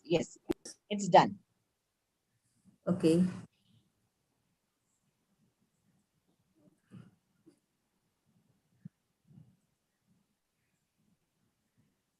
So I just want to highlight before presenting about the various activities involved in this mission PING that this is a project of IMA that we have to emphasize to each and every member. But WDW can associate, no issue, but it should be under the banner of IMA. And second thing is, it is the community health project for adolescent girls, and it is for adolescent health. It's for national. But for Kerala, it is for both girls and boys. And just like we of IMA, this is the mother wing of IMA. So these are the three highlights I want to stress upon before going into the presentation in detail. So it is the wing of IMA dedicated for community health services for adolescents. It's a flagship program. It's a mother wing of IMA, and it promotes the health, education, and empowerment of both girl child and boy child with an intention to address the health issues of these adolescents for a healthier womanhood and a manhood. And the vision is to make India anemia free, and it is for adolescent health. So again, we all know, we heard all the, and it is a unique stage of human development and important time for laying the foundations for good health. And during this period, they experience rapid physical, cognitive, and psychosocial growth. So this affects how they feel, how they think, how they are making decisions, and interact with the world around them. So that is the most crucial point. And so IMA can play a very crucial role through our MPH program, that is Mission PING Health, and it aims at a comprehensive care for adolescents. So there are 4 objectives: to make anemia-free India, to improve adolescent health, to spread the importance of welcoming the girl child. Though Kerala, the male-female sex ratio is okay, very good, we are not focusing that. Even then we have to focus. And a generation work, because we know these teenage girls are our future mothers. So we have to give proper guidance. And the target population, we all know, 10 to 19 years. And it is not only for the school going children, but also for the school dropouts, and also for the and as Dr. Anubhama said, there is a national team led by Dr. Vidya Saxena. There is a state team. We have got 5 state officials with a chairperson, secretary, coordinator, vice chairperson, and a co-chairperson. And there are 3 zonal joint secretaries already mentioned. And in each district, we have got a coordinator. So we have lucky enough to have very active coordinators, Dr. Shobhana Mohandas and so Dr. Rishmi. If anybody is added as coordinators, please let us know. And so how we should start with doing this Mission PING project? For every project, there should be some groundwork to be done. And also after proper planning and making an action plan, then only we can start implementing the project. So all these things, whatever I am saying, it is by the National IMA in a leaflet form that will be sent to you by mail. And for the activities plan for MPH mainly comes under these headings. That is, there should be awareness sessions that can be of different methodology we can use. Then health checkup and hemoglobin estimation, distribution of medicines, counseling. These are the many main areas. But it is up to you to decide what all innovative or whatever activities you can plan that is up to you. Like observation of health days, competitions, anything, or cooking contest, anything of that sort. And the basic preparation, first of all, at the branch level. So branch is the most, that is ground level work is happening. And so it should be strong. Foundation should be strong. So the manpower in branch, we have to form a team, MPH coordinators. So that there should be doctors identified for doing these projects. Any doctor with a passion for adolescent health can join this mission. But the suggested specialties are gynecologists, pediatricians, psychiatrists, dermatology, or any specialty. You name it, we can include as MPH coordinators. Then second activity at the branch level, you select a school. So what we are suggesting is that you select a minimum 2 schools. It is up to the branch, but you can go maximum is good. So you can select the schools, preferably government school, and then aided, then CBSE, then other private schools. And you can do this target because 10 to 19 years. So this year only hardly 2 or 3 months left. Schools are not open yet. So you can select the classes and you do the survey. How many students are there? How many boys are there? How many girls? So there is a survey of target population. Then you get the permission from the school. So what in other districts suggested is there is a resource center, block resource center under district educational officer. So under DEO, you can contact, there may be, depending upon the blocks in your districts, you can contact that block resource person. They will arrange for the online sessions. That is what is happening in other areas. So you can start with that. So you contact the block resource persons in your block and or the district resource person and get the numbers, or you can contact the DEO and get these numbers and you can start doing the work. And the requisite materials for health checkup, you can have, already health card is developed by National IMA. For a health checkup, we have to have weighing machine, the measuring tape, and hemoglobin estimation kit has to be developed. This is all branch responsibility. And if at all found anemic, you have to give iron and folic acid or and deworming to be done. And for educational CD or whatever presentation methodology you are planning, you develop those and give the education in schools. And audiovisual CD already in Hindi and English they have developed. So we can share all those and you can convert into Malayalam and present it in the schools. And these are the health kits that we are supposed to have. Iron and folic acid. Suppose if we find, when this pandemic is over, we have to do hemoglobin estimation. And if we find the moderate and severe, we have to have folic acid for 3 months. Albendazole tablet we have to give.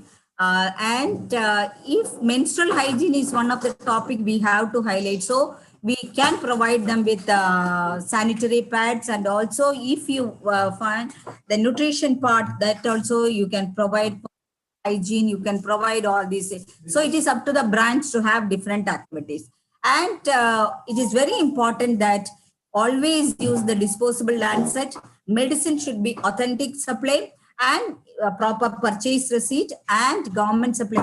There are 2 different programs under government, weekly iron and folic acid and national anemia control program. So we can associate with that and implement that in the school. And this is the leaflet. This is the health card. And this is the questionnaire. Suppose if you are doing a session in school, you can have a pre and post test done regarding the adolescent health. What is their concept? What is their idea? What they want to know, and all those things. They're all developed by National IMA. And these are the main topics. Anemia, address. Now already good touch and bad touch have been covered by Dr. Shobana, and the nutrition part by Dr. Jyoti. So all these things have been covered on. So it has to be given to the school children. So online, weekly or bi-weekly you can plan for. So this is the action plan, month-wise, what all activities. For state, I am not highlighting. We had a state level inauguration on October 7th. Then we have sent the IMA secretary, thanks to immediate past president, Dr. Abraham Verghese and Dr. Gopi Kumar for sending the circular to all the IMA branches to start to nominate MPH team at the branch level, and then at the district level. So this is the district level inauguration. So for Thrissur district, you have to have an MPH coordination committee. So the one can be chairperson, other secretary, and you can get all the MPH one person nominated from different branches and can have that coordination team formed. Once it is formed, just inform the state officials. So this is the your and you can coordinate all the branch level activities as per the action plan. And at the branch level, you should form a MPH coordinator depending upon the number of members in your branch. So 3 to 5 members maximum, and you assign with some responsibility. So one school can be given to one person or 2 schools depending upon that, and you can start your activity. And they have to report to the IMA branch president. And once it is formed, so you have to report all these team members to the district coordination committee, branch level. So there is a flow from branch to district. And all IMA branches, I think IMA branch presidents are here. So all the branch presidents to have the inauguration, though we said it is November 1st, at least by December, because Thrissur is the last district to have this session. So I hope that with the active members in Thrissur, you will be forming the branch level committee and also getting it inaugurated at the branch level. And once it is done and everything is set to the school, and in the school, what we plan is you have to have a school level committee with headmistress or principal, their patrons, one male and one female teacher as their school committee chairing, and one is convener. Then PTA should be involved, PTA representative, student representative. You can brand the students as the brand ambassadors for MPH. So they will go get motivated and inspired so that this activity taken into their heart. They own this program at the school level. So that should be your ultimate goal at the school level. And at least this year we are planning for online classes only, so that can be done. Once online classes are done, for November, what we suggested was anemia. So December, any other topic can be taken.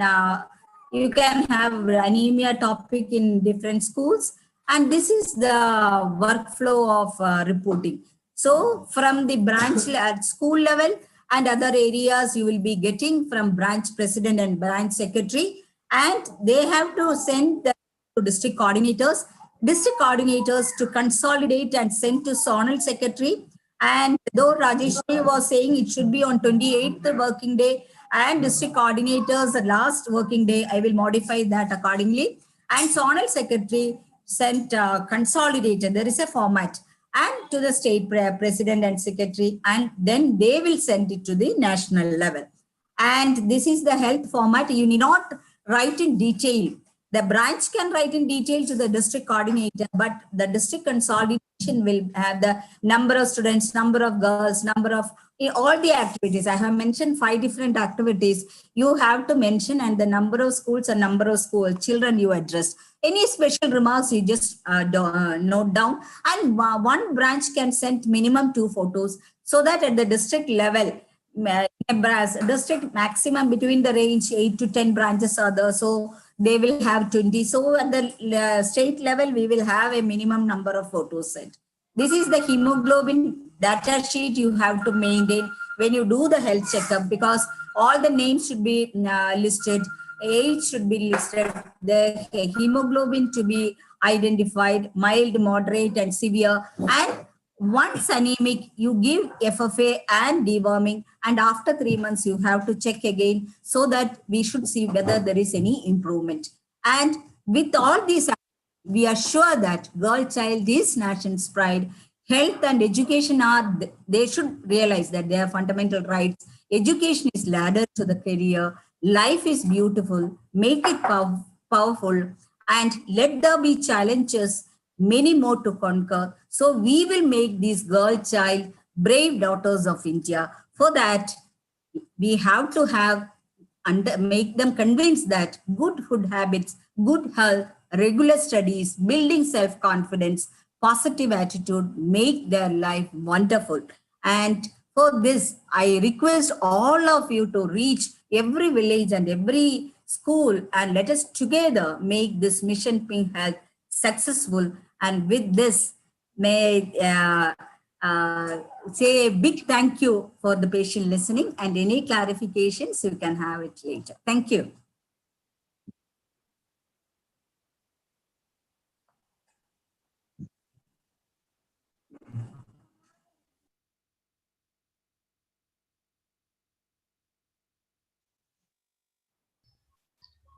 Madam, Shobana Madam, muted. Dr. Shobana, you are muted. Okay. Thank you, Dr. Beena. I forgot that. I'm muted. Yeah.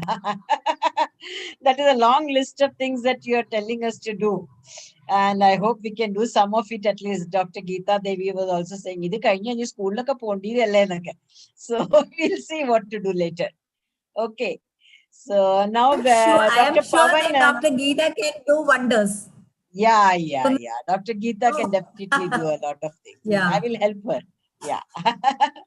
So with that, Dr. Pavan, before we have felicitations from Dr. Avani Pillai, but if you can, after her, that Dr. Avani Pillai's felicitations, if you can have the dance of the girls displayed again, I would be. Kavita Ravi is there. Dr. Shobana. Dr. Kavita Ravi, I missed her. Has come. No, she has come. Okay. Now she has come. Okay. Sorry, I do not have her. Dr. Kavita Ravi, I forgot to take out your. I'm here, ma'am. She's a regular. You are a regular in Thrissur. We all know you. You don't need an introduction. Yes, ma'am. So, yes. No Yes, need for... Kavita. Yes, ma'am. Yes, ma'am. Thank you, ma'am. Thank you, ma'am. Respected President of IMA Thrissur, Joy Manila sir, WDW Chairperson Shobana Madam, office bearers of all the leaders of Mission Pink Health, and all the presidents and secretaries and other office bearers of the branches in Thrissur district. At the outset, let me congratulate IMA Thrissur for taking the lead to launch the Mission Pink Health activities in Thrissur district. I'm sure that all the branches will come out with a galore of activities, as Beena Madam has just mentioned. So everything about Mission Pink Health has been deliberated very well by the previous speaker, so I'm not going into that. I just wish that Thrissur district will, as always, will definitely do all the MPH activities aimed at adolescent health, like both aiming at both boys and girls' health, physical, mental, emotional health, everything.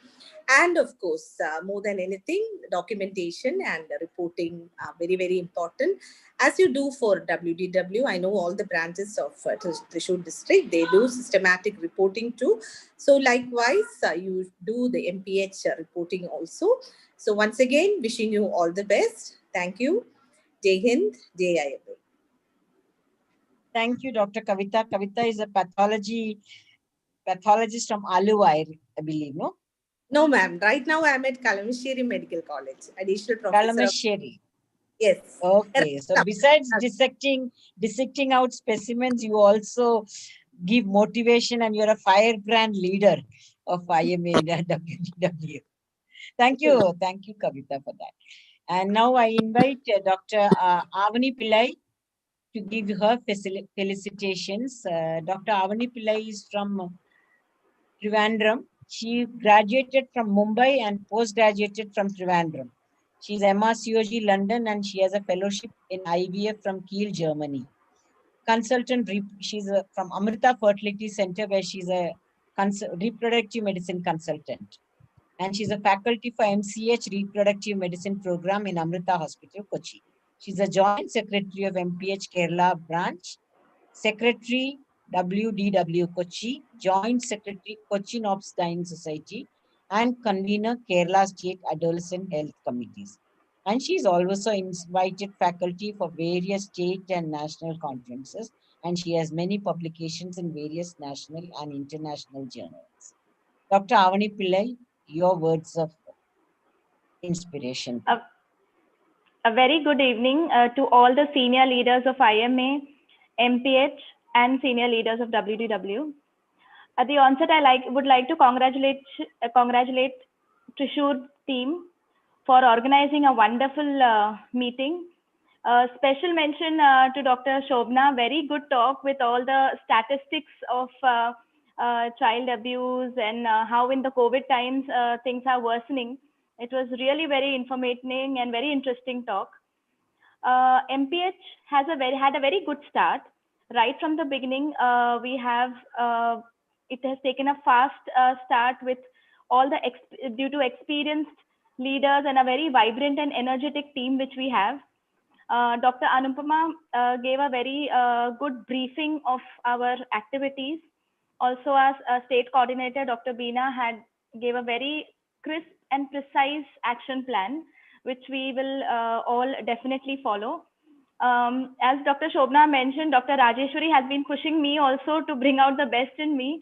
So I've been, given the responsibility of giving the report of this month by 30th. So I would request the Thrissur branch leaders, actually the district coordinators and the district secretary to report to me all the branch activities by 29th latest, so that by 30th I can submit the report to the state where she can further forward it, Dr. Rajeshwari. So I'll keep it short. Thank you very much for inviting me, and all the best for further activities. Thank you so much. Thank you, Dr. Avani, for your nice words. Now, before we go to the vote of thanks, and we would like to see whether the dance can be shown again. Dr. Pawan, is it possible or is it not possible? Dr. Pawan? Yeah, I'll just try playing it. Let's see if it's working. A better, technically more informed person like Pawan can do it better than me, I thought. So I did not do it. So the next generation, so maybe he's better off. Let's see.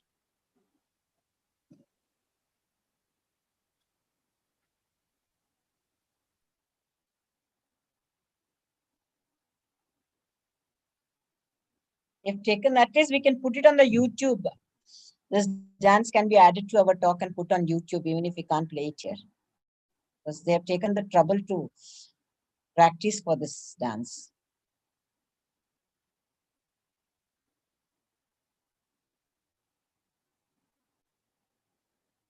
Audio is not there. Audio is not there? No. When you start screen sharing, no, you have to click on the left-hand button. Go back and restart screen sharing, and on the left side they will say share computer audio. Then only this will come. When you're screen sharing, that logo, on the left side there is one button. You have to click on that. One square. It says share computer audio. Then only the thing will come.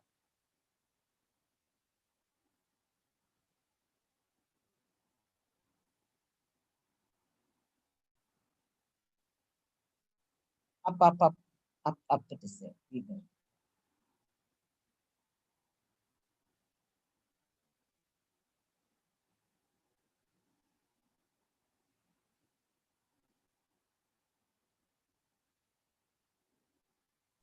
I'm not seeing that option for audio sharing. Should we skip this part or? I think we'll have to do it, but please make it a point to put it on the YouTube along with this. Yeah, in our sure, sure, IMA sure. thing, so that the children are encouraged. We can send them the link at least. Of course, yes. Okay. So we tried, we couldn't manage. These things happen in Zoom meetings. We will at least make a YouTube link and we will give it to them so that they feel happy about it. Okay. So now, any comments from anybody? Anybody to give any comments? Otherwise, we will conclude the session. It's already 21:06. So I'll give a vote of thanks. I thank everybody, Dr. Joy, Dr. Pavan. Dr. Pavan has done a lot of work in giving us this platform and doing the technical details. And Dr. Joy is always there for us as a pillar of support for whatever we do. So we thank both of you for that. We thank Dr. Devika for giving us a talk on PCO and Dr. Jyoti for that fantastic talk on nutrition. I wish it went on and on. Dr. Helena and Joshna, I tried to include your dance. I'm sorry I couldn't succeed properly because of technical hitches. But anyway, thank you for trying to be part of our program. Dr. Rajeshwari for egging us to do this program so we can start and go ahead. Dr. Anupama, National Joint Secretary MPH, Dr. Beena, State Coordinator, Dr. Avani Pillai, Mid-Zone Joint Secretary, Dr. Kavita Ravi, you just heard, and Dr. Gopi Kumar KSB. And I thank all the audience like Vijayini, Sushila, and other people who have come from outside the doctor community, and also all the doctors from WDW and other IMA members who have joined. And I see very few people outside the doctor community, but still I think I thought there would not be any attendance for this, but I'm happy that at least 40 people had logged in at least during the scientific session. And I thank each and everybody for logging in on this Sunday night for a program like this. And we hope that good work goes on and on and on and on. Thank you so much. Thank you, everybody. So good night. And like Dr. Joy says, we will have dinner. What is it that you normally say, sir? The meeting is closed for dinner at home. Meeting is closed for dinner at home. Oh, happy dinner and happy